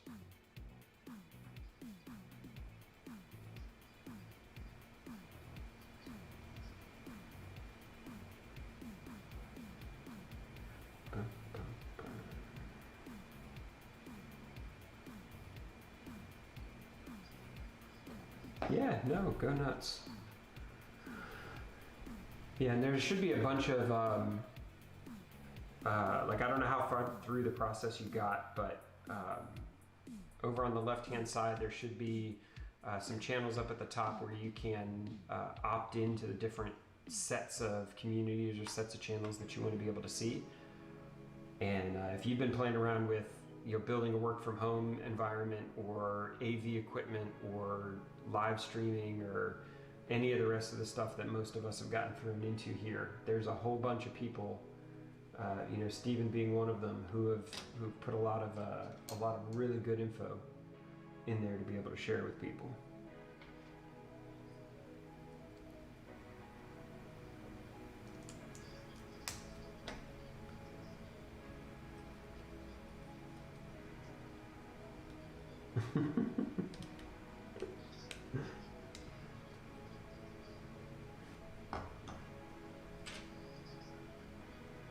Yeah. The chances are, so as soon as you join, as soon as you go through the rules thing, it throws an announcement into the introductions channel. And so that's usually where folks will say hi to to new people. So you may want to check the introductions channel and just see if that's where it was.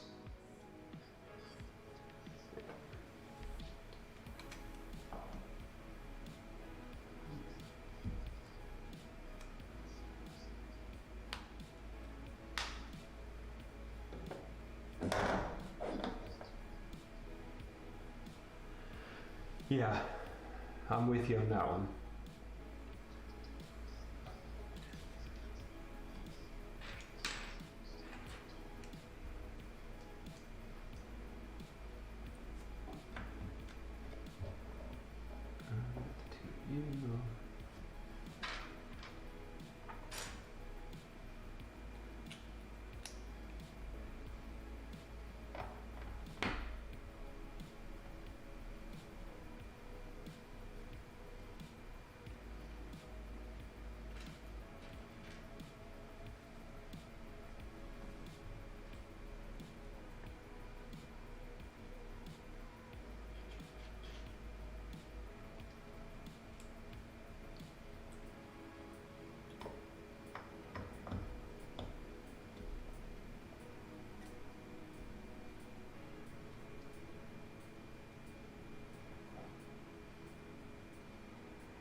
Baking brownies, damn it.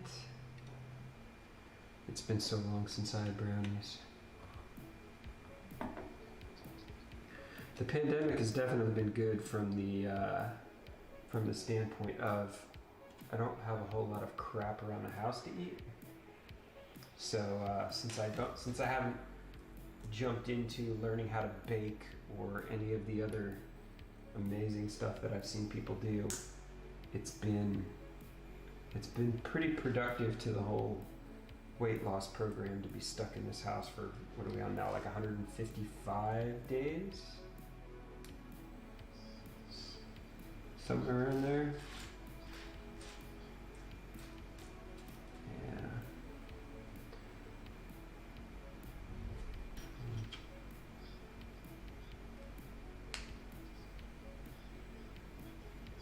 Yeah, that's smart.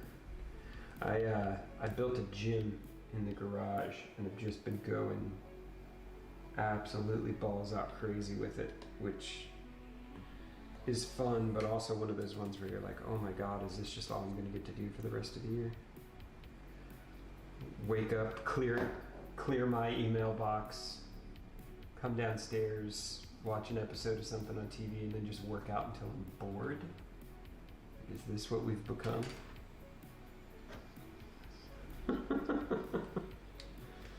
That's craziness.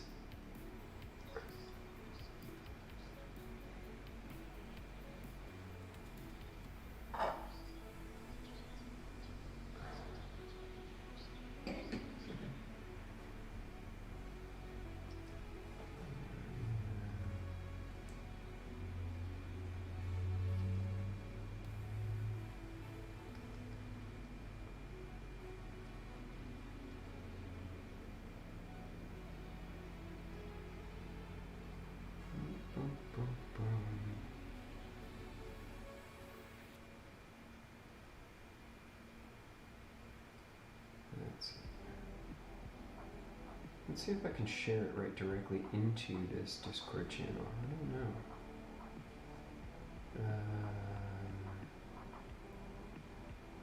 I think I can dump it into a voice channel.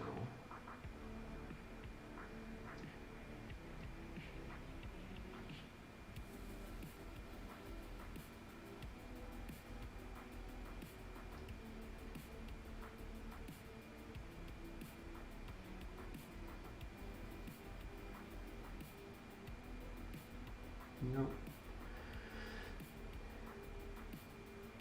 Yeah, that's one of the interesting things is, much like, in Zoom, I can be in the meeting, but then there's also a chat that goes with the meeting that I can drop stuff into or text or do whatever.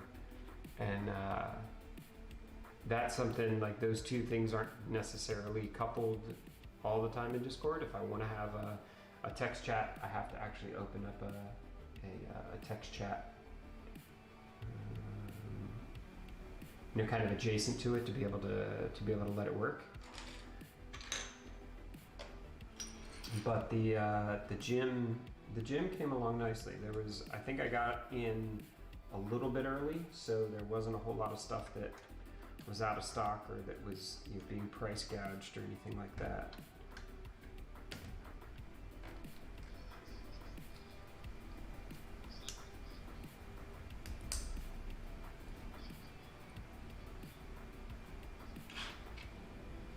Right.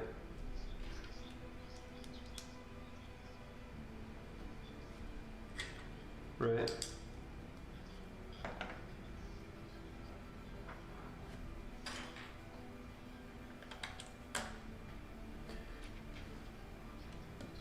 Yeah, most of my gear came from a company called Marcy Pro, and they're based out of California, and California shut them and kind of all of the home equipment manufacturers down. And so I had put my order in, and then they were like, look, there's nothing we can do. The state of California shut us down. As soon as we have stock, we'll go ahead and ship stuff out. And so they would actually just set up a notification system where you would say, this is the thing that I'm looking for a notification for, and as soon as it came into stock, they would just blast the email out to everybody, and it was this mad dash to see who could get their order in first in order to be able to get one of the few of these that were going to be in stock. So it took a little while.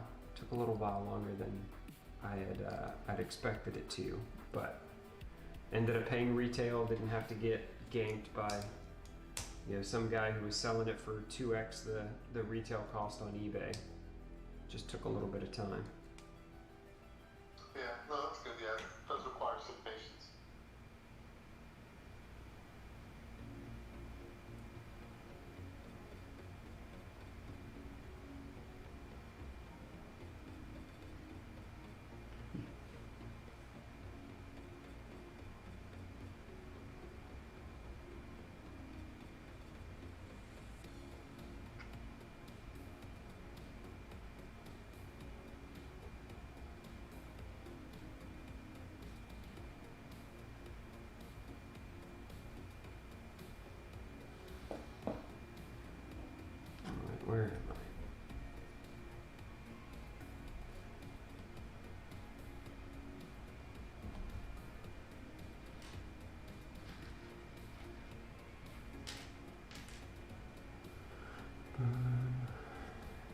This is the downside of not taking that 10 minutes at the beginning to lay all of the pieces out, is you get these little tiny ones where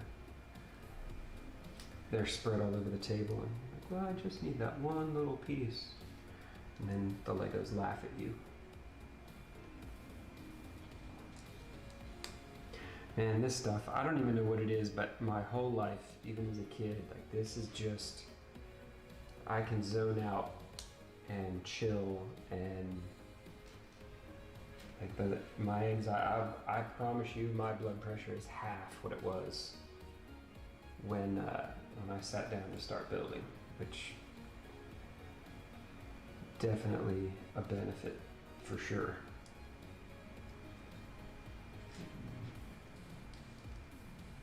Because this one, nothing will take as long as the Millennium Falcon did. I mean, that was a disaster of epic proportions. But this one will probably take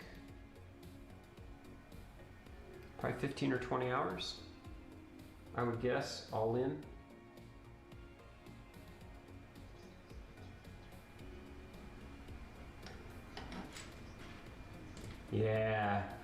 Yeah, there's a couple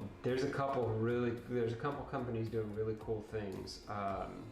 It's the same with when we were looking at the stuff that was over there, the stands. There's a bunch of companies that are doing some pretty interesting things around, not necessarily, like they're not messing with the Lego, they're messing with or giving you options for kind of all the stuff that goes around it. So there are entire LED light kits that they show you how to install and wire and put lights all over all the different pieces. There are like acrylic cases. Like this actually comes with a case kind of the size of an end table or like a coffee table, where this sits in the case and then you use the top of it as a coffee table. There's some pretty cool stuff that they've built out there to try to take it to the next level if that's what you're looking to do. And of course they know that they've always got me, because if there's something ridiculous to be added, chances are I'm going to do it.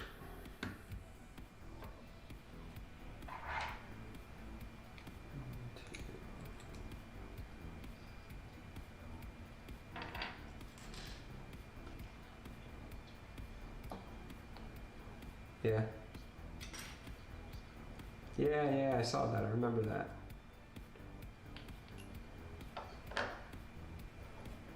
Yeah, that'd be fun. I would enjoy that.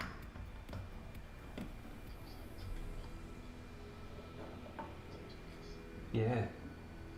And just talking to other people definitely helps. Especially with all the nonsense about the kids going back to school and that kind of shit. Having a little bit of break from all the crazy is not a bad thing.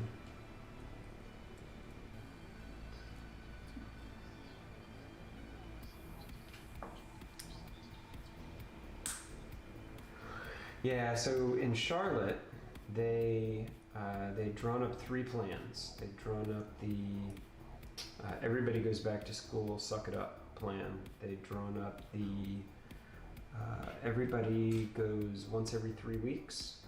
So you're in school for a week and then you're remote schooled for 2 weeks. And then plan C was everybody goes remote in every school. And for whatever reason, 2 members of the school board were adamantly opposed to Plan C, that it meant that they were going to have to lay off people who worked in the schools and blah blah blah. And it was basically just the coronavirus is a hoax. Everybody get your ass back to school crowd. And they ended up deciding to do a modified B, where they would do an orientation for 3 weeks and then everybody was remote the rest of the time. And we were just not going to go. Like they would just take the unexcused absences for the 5 days or whatever in that first 3 weeks that they were supposed to be in school, and then they would do the remote learning. And then they had offered a a third set that was called Virtual Academy, which was 100% remote all year, regardless of what happened. Like there was no going back to school, there was none of that stuff. 35% of all the students in the district, like 57,000 students, picked the remote academy, picked the please don't make me go back to school option. And they freaked out because they don't have the people to be able to staff that. Like that's not, there's no way that they're going to be able to to do remote learning for that many people and still do the having people in school, the plan B that was in there. So just today they finally caved and we're like, okay, we're going to do plan C until we deem it safe. And we're like, okay, that's cool. What is safe? Like, what metrics are you using? What are the criteria? Where is it that you need to be in order to have this be considered safe? And they just wouldn't give us any information whatsoever. Wouldn't tell us what those metrics were, wouldn't tell us what their expectations are for how long the remote schooling was going to work, like wouldn't tell us any of that stuff, which just leads me to believe it's as soon as everybody stops paying attention, we're going to send all the kids back to school. And I was like, nope.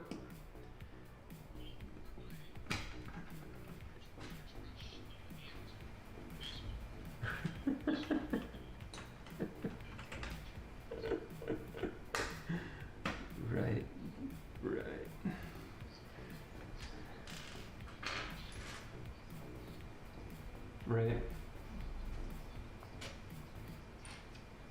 And you got to pick those options, or they chose one of the three for the district?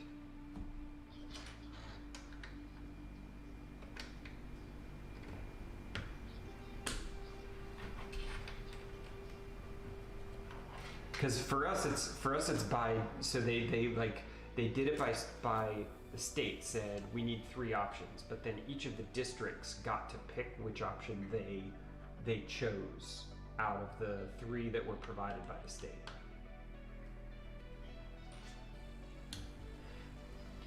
Yeah. So like Fairfax County Schools is a school district. It's just organized around a county that you live in.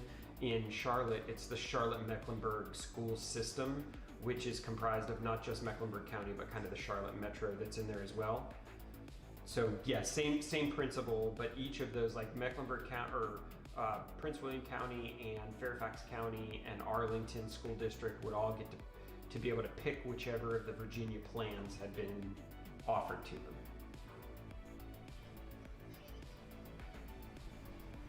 Yeah.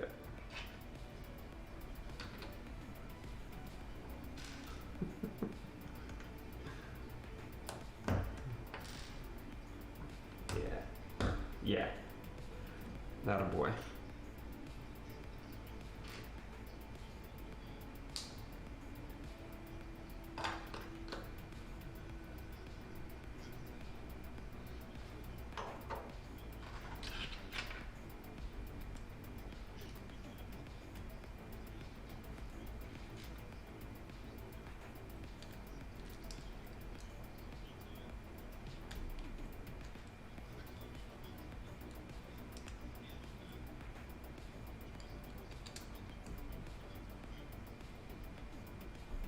Right. Imagine that.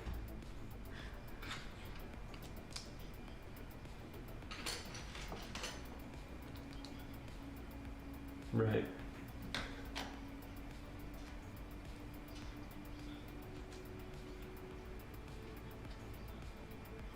Yeah.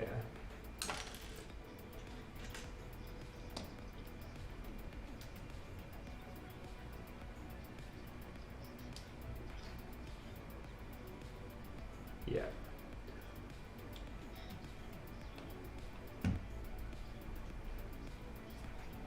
Yeah. That's smart. Well, and it's the people it sucks for the most are the teachers, right? Like, they have families and sometimes extended families or sometimes elderly family that lives with them, and you're going to make them go into a school building with a bunch of folks who you have no idea what they've been exposed to or what their conditions are at home, and you're going to tell them like, well, we'll make sure that you're protected, but it's like you can't keep lice out of schools. Like you can't keep the flu out of schools. Like you can't keep guns out of schools. You can't keep a damn thing out of schools. All of a sudden now you have the ability to provide like this germ-free environment for your teachers to work in. Like, come on.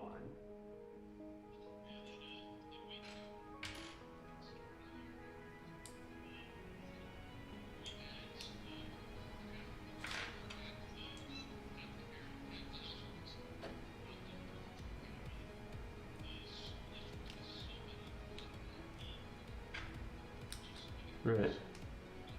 Yeah, it's identical.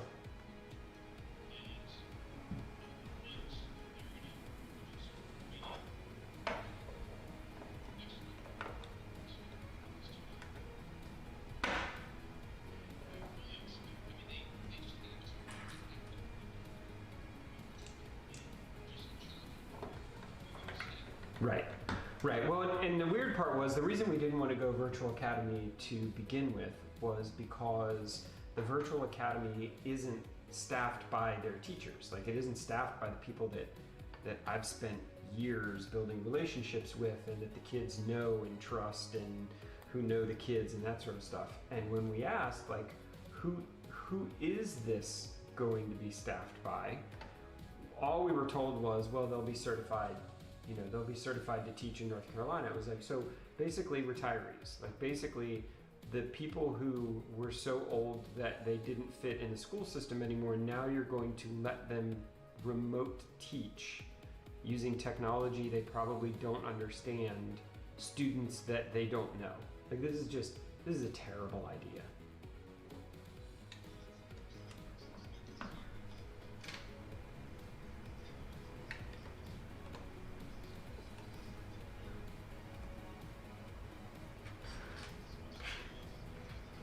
Yeah. Right, and if we had gone plan C, like if we had gone the full, like everybody goes remote version, then all of the teachers or everybody's teaching remote, and so the kids keep their teachers. It was only that the idea was that no matter what plan your district chose, you always had a full remote option, but that full remote option ends up being like not their existing teachers. And so the hope was that kind of like Dan was saying, there's so many people who chose the remote only option that at some point they go, oh shit, like we don't have enough people to staff this. And the teachers who are teaching in school, like they've only got 40% of the total number of students who are actually going to be participating in that, whether it's in person or remote. Let's blow all of this up and let's go plan C for everybody and put all of those resources back in there, with the caveat that who knows how long that lasts.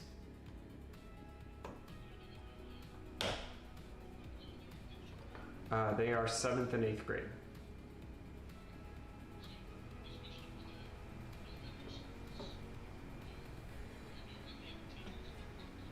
Right. Well, and that's the fun part.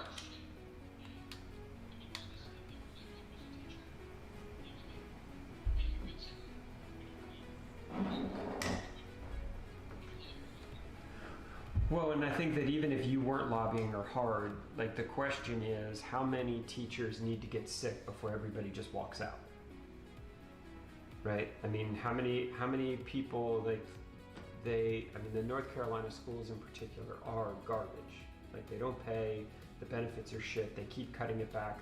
The Republican state Senate has been doing that for years and years and years, to the point where other states run ads in North Carolina newspapers specifically for teachers saying, move to Tennessee and be a teacher, we'll give you a raise. Move to Texas and be a teacher, we'll give you a raise because we love teachers and where you're living doesn't love teachers. So the big, yeah. I mean, it's pretty, and so when you underpay people that much and you put them at this much risk, like at some point, how many people need to get sick before the entire school's worth of teachers just says, I'm not going to work today. Like, I'm not going to die for, for this job that doesn't care about me one way or the other. So it'll be interesting to see how it plays out. But it's just, personally, it's just been a lot of anxiety around, the kids miss their friends. My son cried when he found out that, we were doing the full virtual, not because he doesn't like the virtual learning, but just because, he's 14, he misses his friends, he wants to hang out with his friends, and Discord can only give him so much of that. But like, it's just, I can't bring myself to say, well, you miss your friends, so let's go be wildly risky and stupid about how we act about things.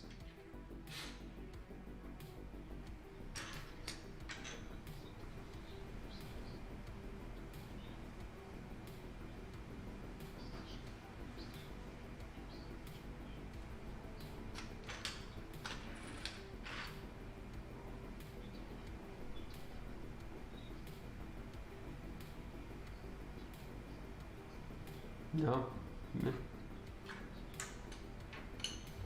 Yeah. No, I'm totally with you. Oh, that's brutal.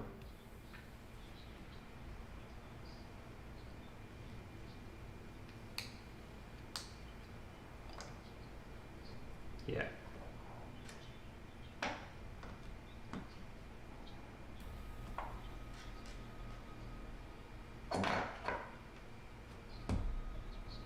Yeah.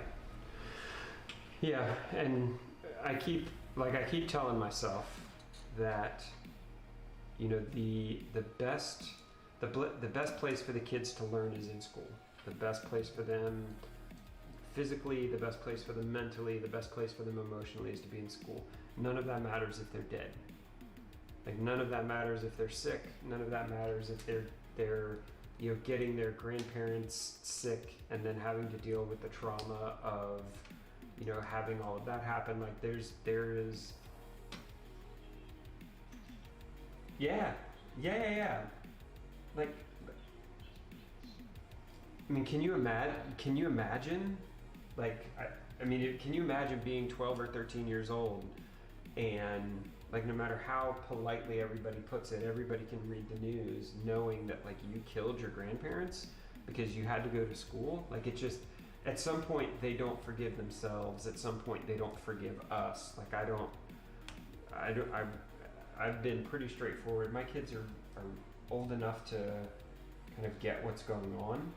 And I'm like, look, there will come a time when we look back on this and laugh. And we look back on this and we talk about the crazy stories of, remember when we didn't leave the house for 65 days, and we won't remember the pain and the discomfort and the anxiety. We'll just remember this crazy time that happened. But none of that matters if you're so broken by in the process of getting there that it doesn't work. And so I think they get it, and I know that it's hard, and I know that everybody's kind of working their way through as best they can. But I just point blank told them, like, my worst case here is that you or somebody you come in contact with dies. And if the 100% proven effective way of preventing that from happening is to not leave the house for 6 months, or to wear a mask, or, like, how is that even a difficult choice? No one's asking me to go fight in a war, right? Like, no one's asking me to go work in a factory. Like, people are asking me to be a little bit conscientious and maybe not get on a plane for a while. It's like, shit. I don't feel like that's a burden that I need to bitch about too much,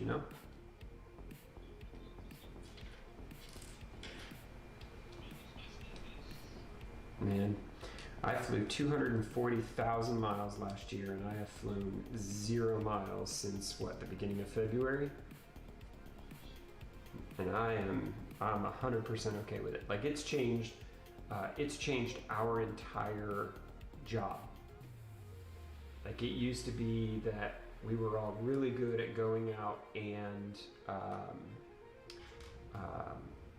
going out and getting in front of people and standing up on stage and doing presentations and kind of showing the value of the people that we moved into the funnel and all that stuff.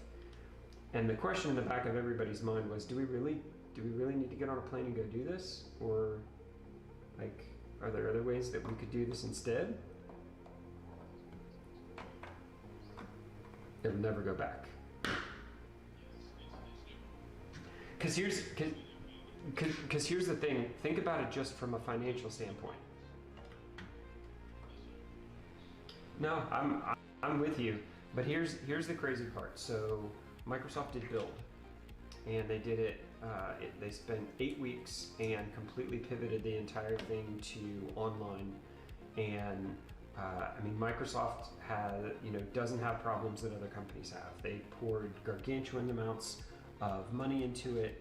They have their own broadcasting facilities. Like there's a lot of things that Microsoft has that made that process, probably easier than it might have been, in some other circumstances. But for an event that we normally get 6,000 or 7,000 people, like 85% of whom come from the US, we got 127,000 people, and 70% of them were from overseas. And at some point you look at that and just go, like, why would we ever rent a building again? Like why, if the point of this was to cast as wide a net as possible and to get as much exposure as we possibly can to this tech, to the people who are interested in it or want to buy it, like we just by multiple orders of magnitude increased our reach and cut our cost and kept all of our employees safe at the same time. Like, why would we go back? Why would we do that again? I just don't think it'll ever go back to that.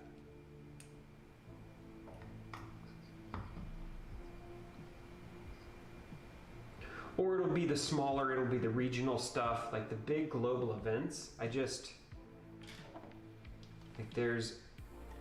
There's so much innovation that can be done in how we build and how we bring things like community and stuff that, the vendors weren't really good at to begin with. It was mostly, folks like us who were making all of that happen anyway. There's so much innovation to be had in that area to make those, how elitist is it that the VMworld community only exists for the few thousand people who are able to have an employer or job that was able to foot the bill for a hotel room and an airfare to San Francisco or to Vegas, right? Like how cooler is it if we were able to bring that experience to literally anyone on the planet who wanted to tune in? So even from a pure community side, like there's no good case to be made. Like, oh, I'm sorry, we can't all go for a fun run in the morning and we're probably not gonna play soccer together. Right? I miss the drinks and steaks and, Brazilian steakhouses too. But, it's just one of those deals where the business side of it, if I look at what that conference was supposed to do, it's so much more effective not having to fly everybody into a city. Like I just wonder if it will ever go back to that again.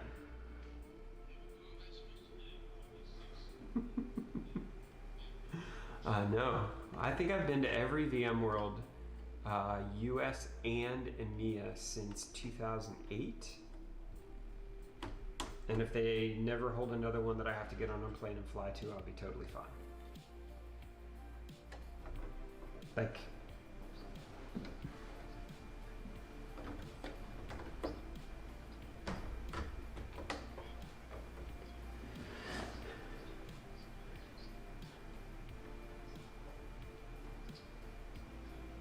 yeah. Yeah.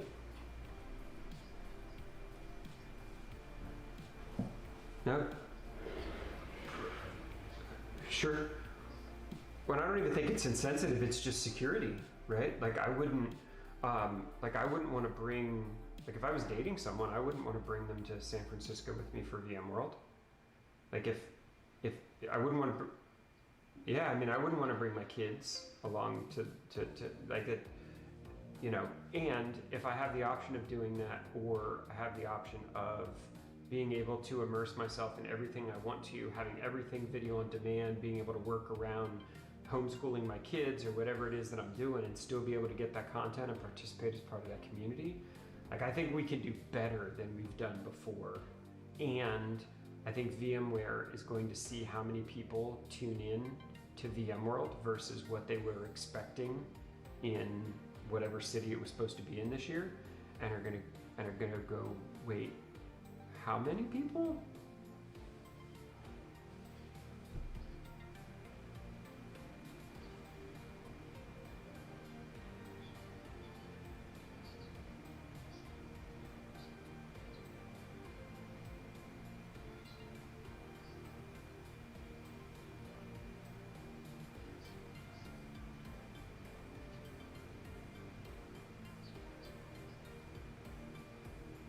That's crazy.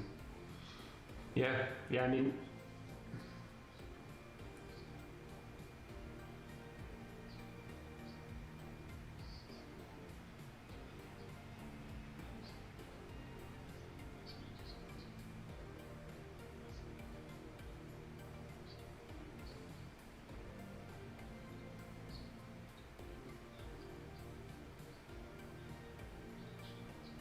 right.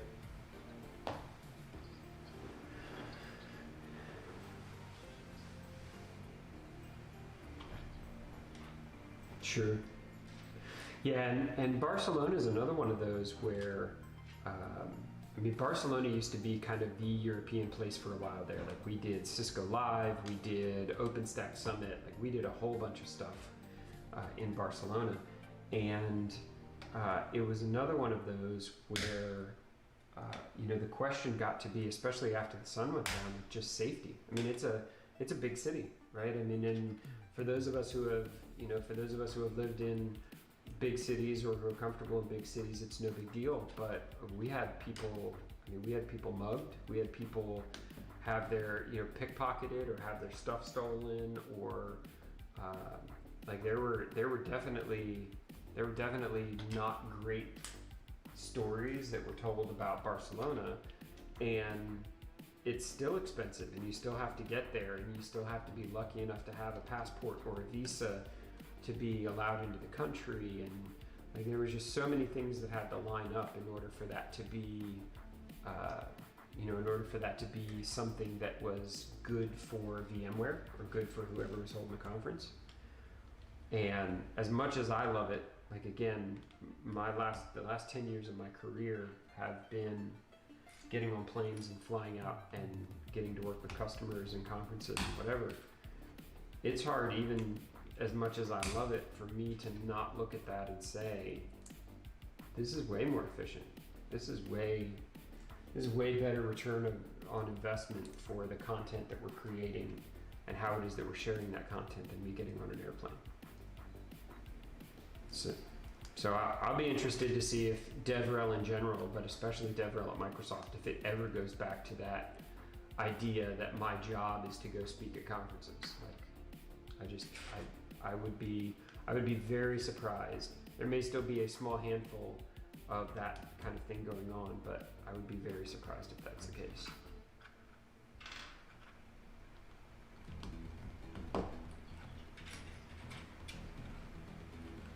Yeah, I mean, the good news is technology, I feel like, has really flexed a little bit and shown how, you know, it's not just the storage arrays that sit in the closets, but like all of this stuff together can keep people safer and can, you know, can make things in the world better. And, you know, I think that the idea of tech for the sake of tech has really been thrown out the window a little bit, because tech has been for the sake of people as far as the pandemic goes.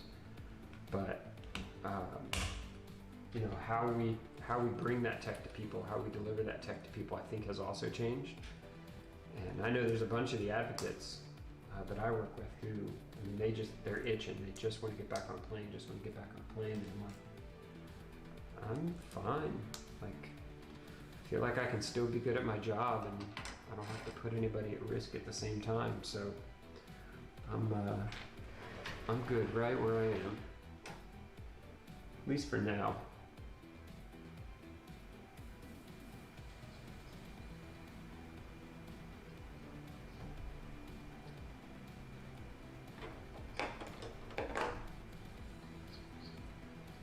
Yeah.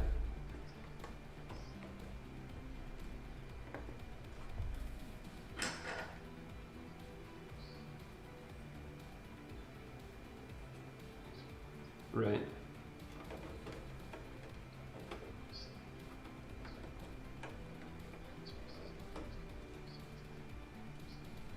Right.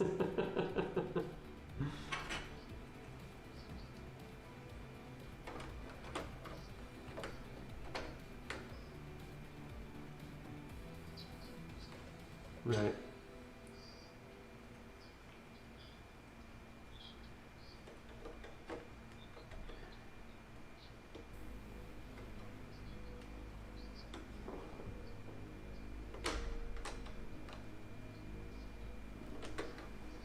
Yes.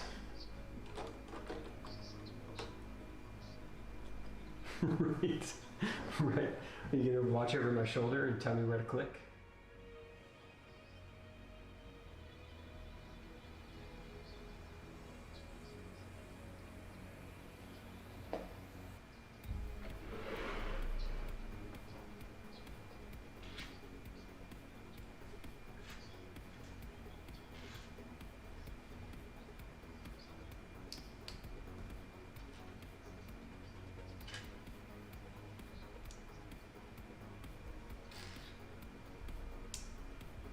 Yeah.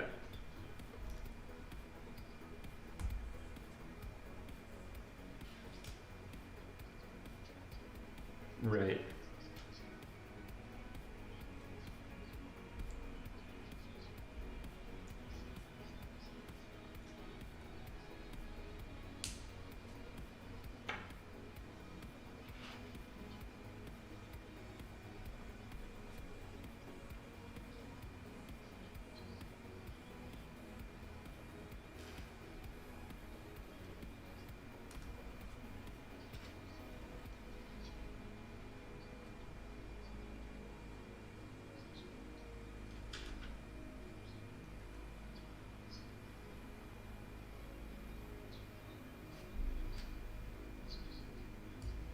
Yeah. Yeah.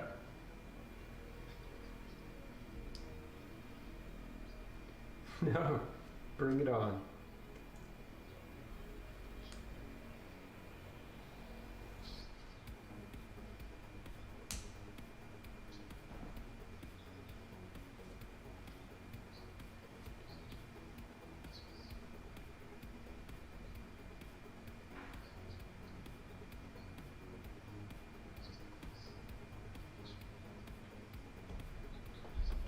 Right.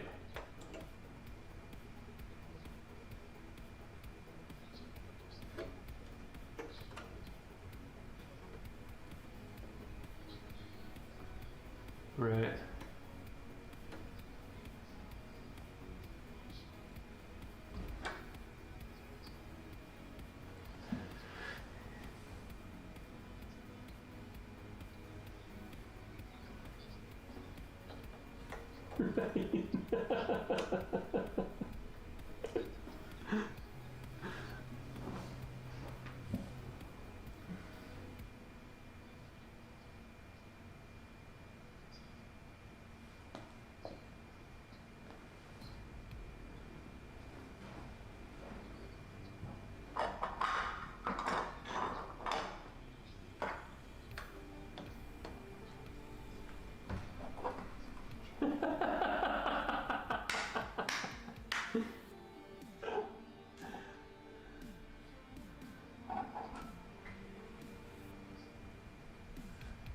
Yeah.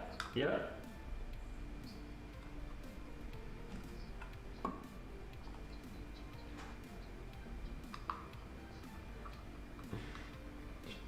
Mr. Shitty Hands.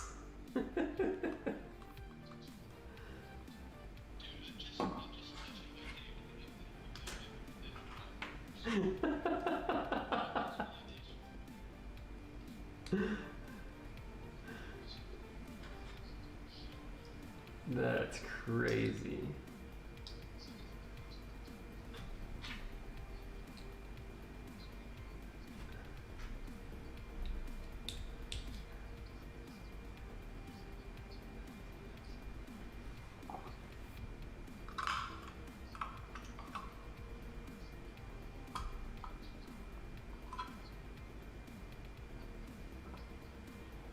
Right. That's awesome.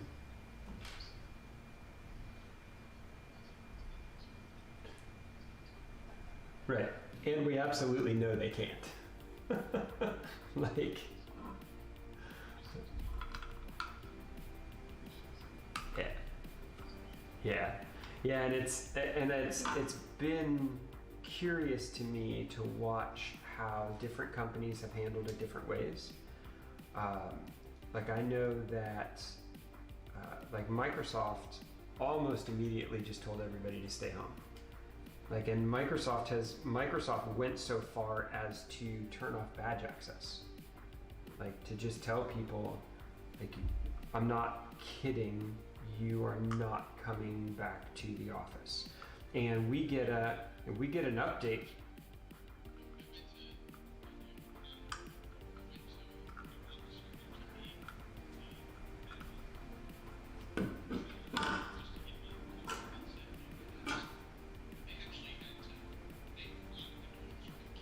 Yeah.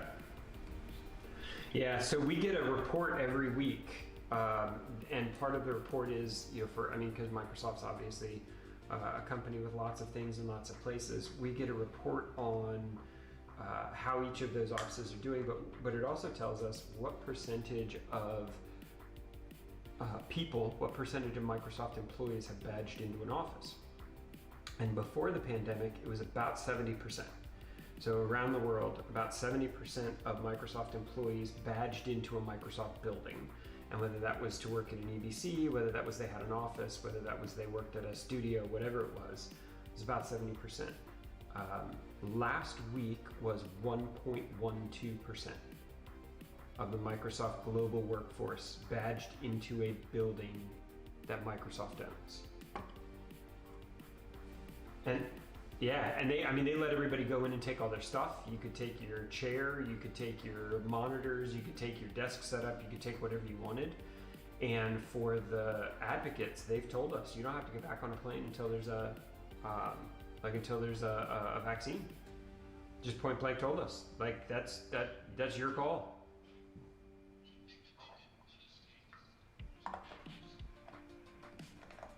Nope, you just had to sign. You just had to sign the paper. Like on the way out, there was a sign-out sheet that said, "Hey, I took my chair," and that was it. They were get out.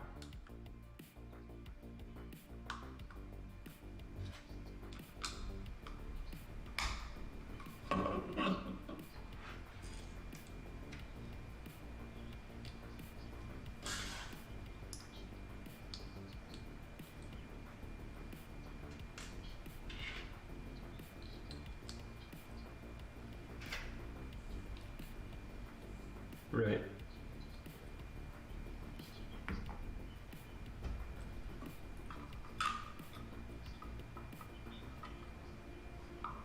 Right.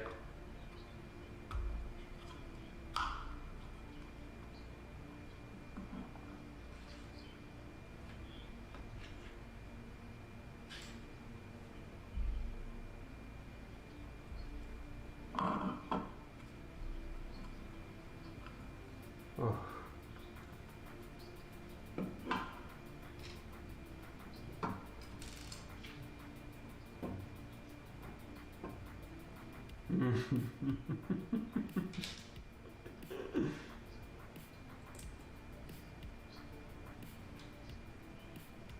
Right.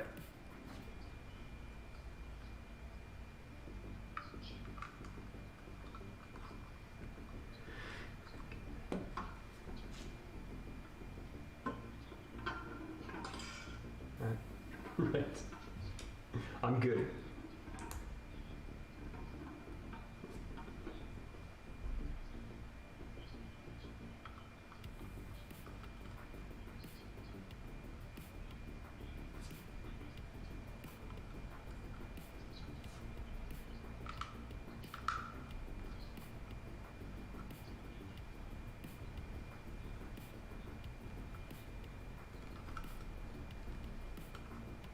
Right.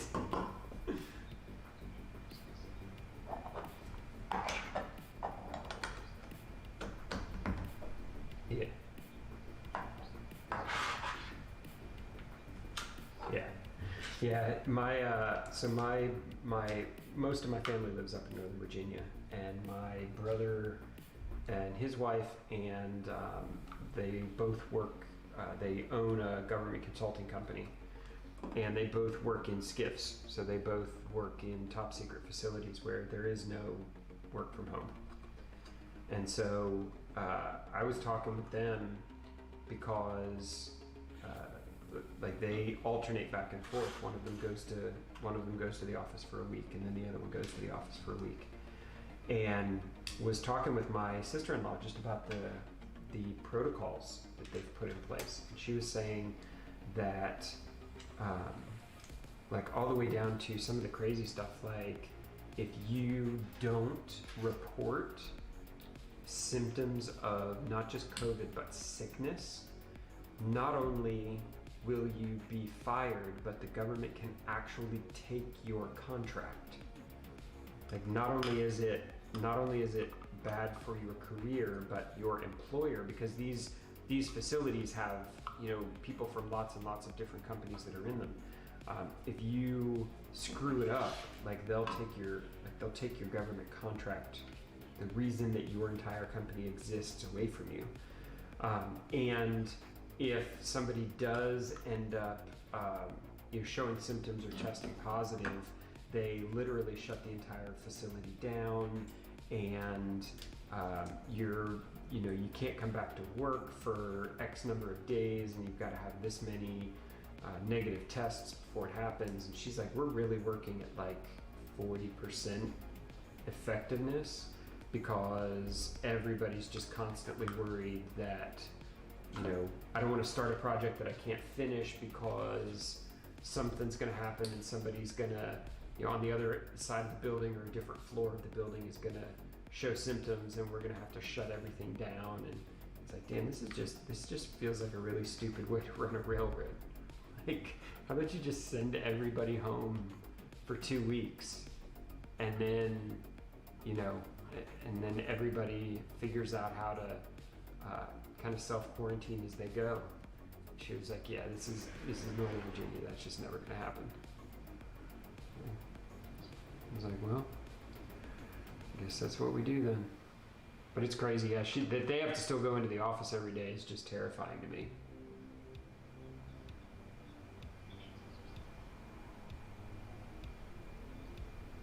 Yeah, same here. I mean, it's crazy, just the sheer amount of resources. I mean, Microsoft gave us all, they gave us like $1,500 in cash when we first started staying home, and they gave us a whole list of approved equipment around webcams and lights for the offices and stuff that we could use in order to make the content that we needed to be able to make. Like, they've been wonderful. Like, I have no complaints about how Microsoft has treated us at all, and it feels like, and I mean, it was part of it is that work from home is a big deal to Microsoft in general. So if you're just a work from home, if you're just a remote employee, when you first start with the company, they give you $1,500 to outfit your home office. So this was just basically them saying, we're gonna run the regular work from home benefits package for everybody.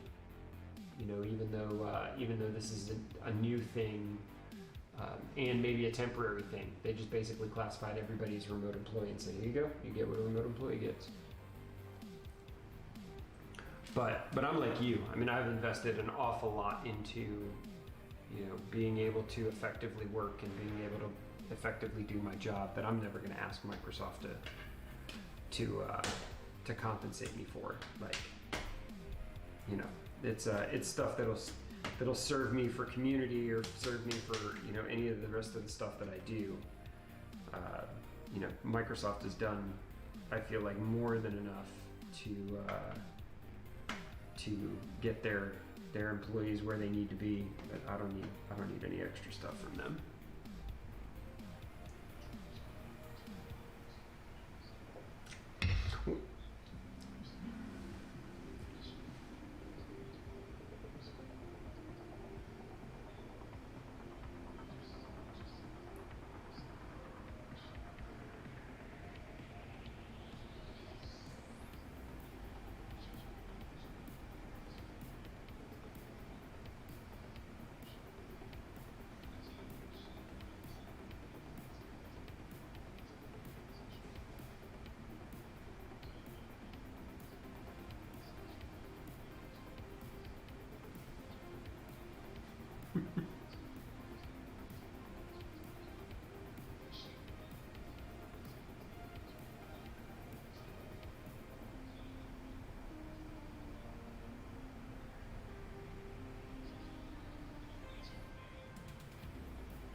That's funny.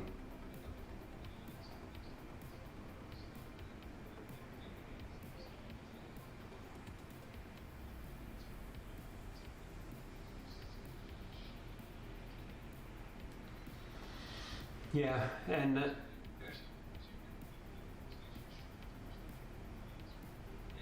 we had somebody ask. Somebody had said something about like the food and drinks, like there were some good questions, like we only do, it's $100 a month total for your internet and cell phone, and now that we're all 100% remote, like, would you pay for all of my internet and cell phone? And so some of that stuff where at least, we can have the discussion and figure out if it makes sense. Some of them were, since we don't have snacks and drinks anymore, can we get a monthly stipend for snacks and drinks in our home office? And it was like not just no, but you're an asshole, no.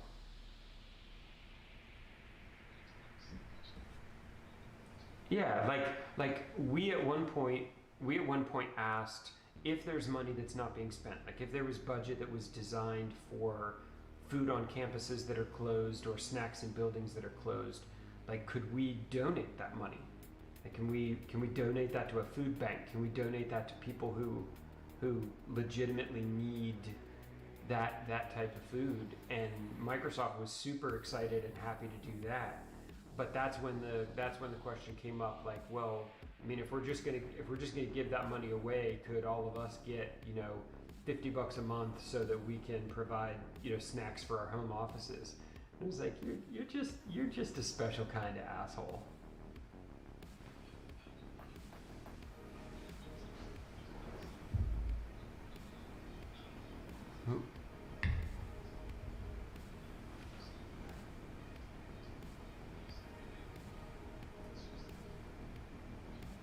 Yeah. Well, and just the amount of time I've been able to spend with my kids, I renovated, did an entire house refit and got to be here for it instead of having to come and check in on it on weekends when I got back from the airport. I've lost, going on 70 pounds at this point because I've been able to actually put me and my well-being above the, whatever continent it is that I needed to be able to fly to. Like, this has been, and especially as a relatively well-off white guy in tech who lives in the South, like, there are so many people who have it worse than me. Like, making a big deal out of anything, making a big deal out of, my airline status, or I miss the Fogo de Chao dinners with Steve Athanas and the Boston V Mug guys. Like, even saying that stuff makes me feel like an asshole. Like, we'll get back to normal when we get back to normal. I'm not going to be the one sitting around bitching that things aren't as even more wonderful as they were before all of this happened. While the black and brown folks who we've deemed essential employees are the ones who are actually dying during this thing. Like, there's just no fucking way that I'm gonna open my mouth and say that out loud. Like, what kind of asshole would you have to be? Well, and it's not just that I have a job. I mean, I have a job and I have a, right. But I'm just saying in general, it's, even just in tech in general, like regardless of where you work, you take Microsoft out of it, we don't just have jobs. We have jobs and we have healthy families and we have options for school and we have options for healthcare, and we've got all of this stuff that there's a huge swath of Americans that they don't have it normally, much less have it during during a pandemic. And it just, like, everybody has things that they want to improve and everybody has things in their life that aren't working well, but now is probably not the time for white dudes like me to start bitching about, why didn't I get money for my home office, or like, it just, I don't know, it just feels super tone deaf to have any of that be a focus for anyone at this point.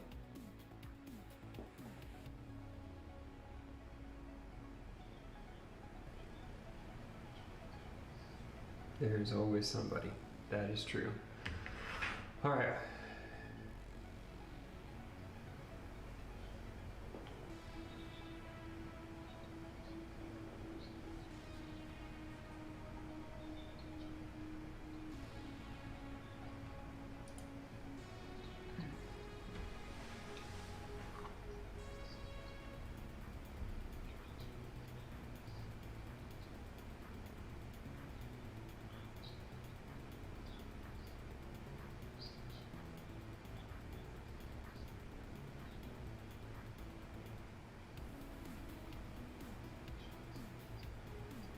Right. Yeah.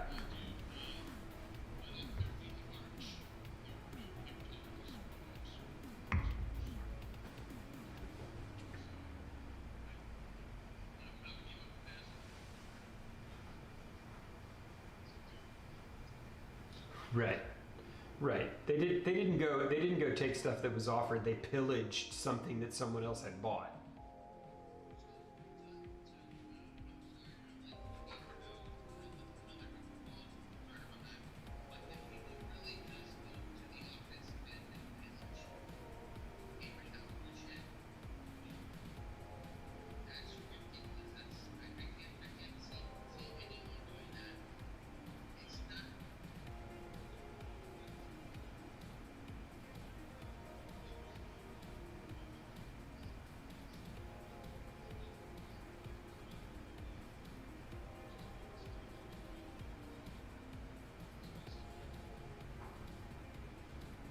That's crazy.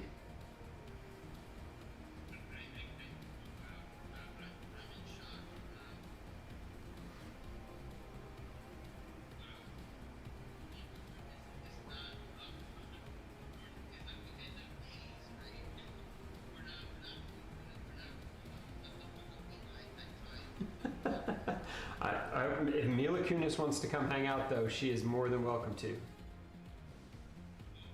Mila Kunis, who is in Book of Eli.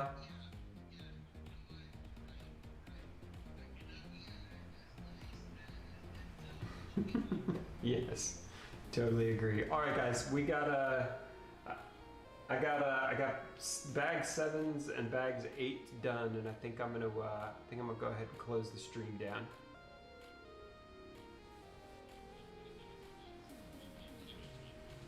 Hey, what's up?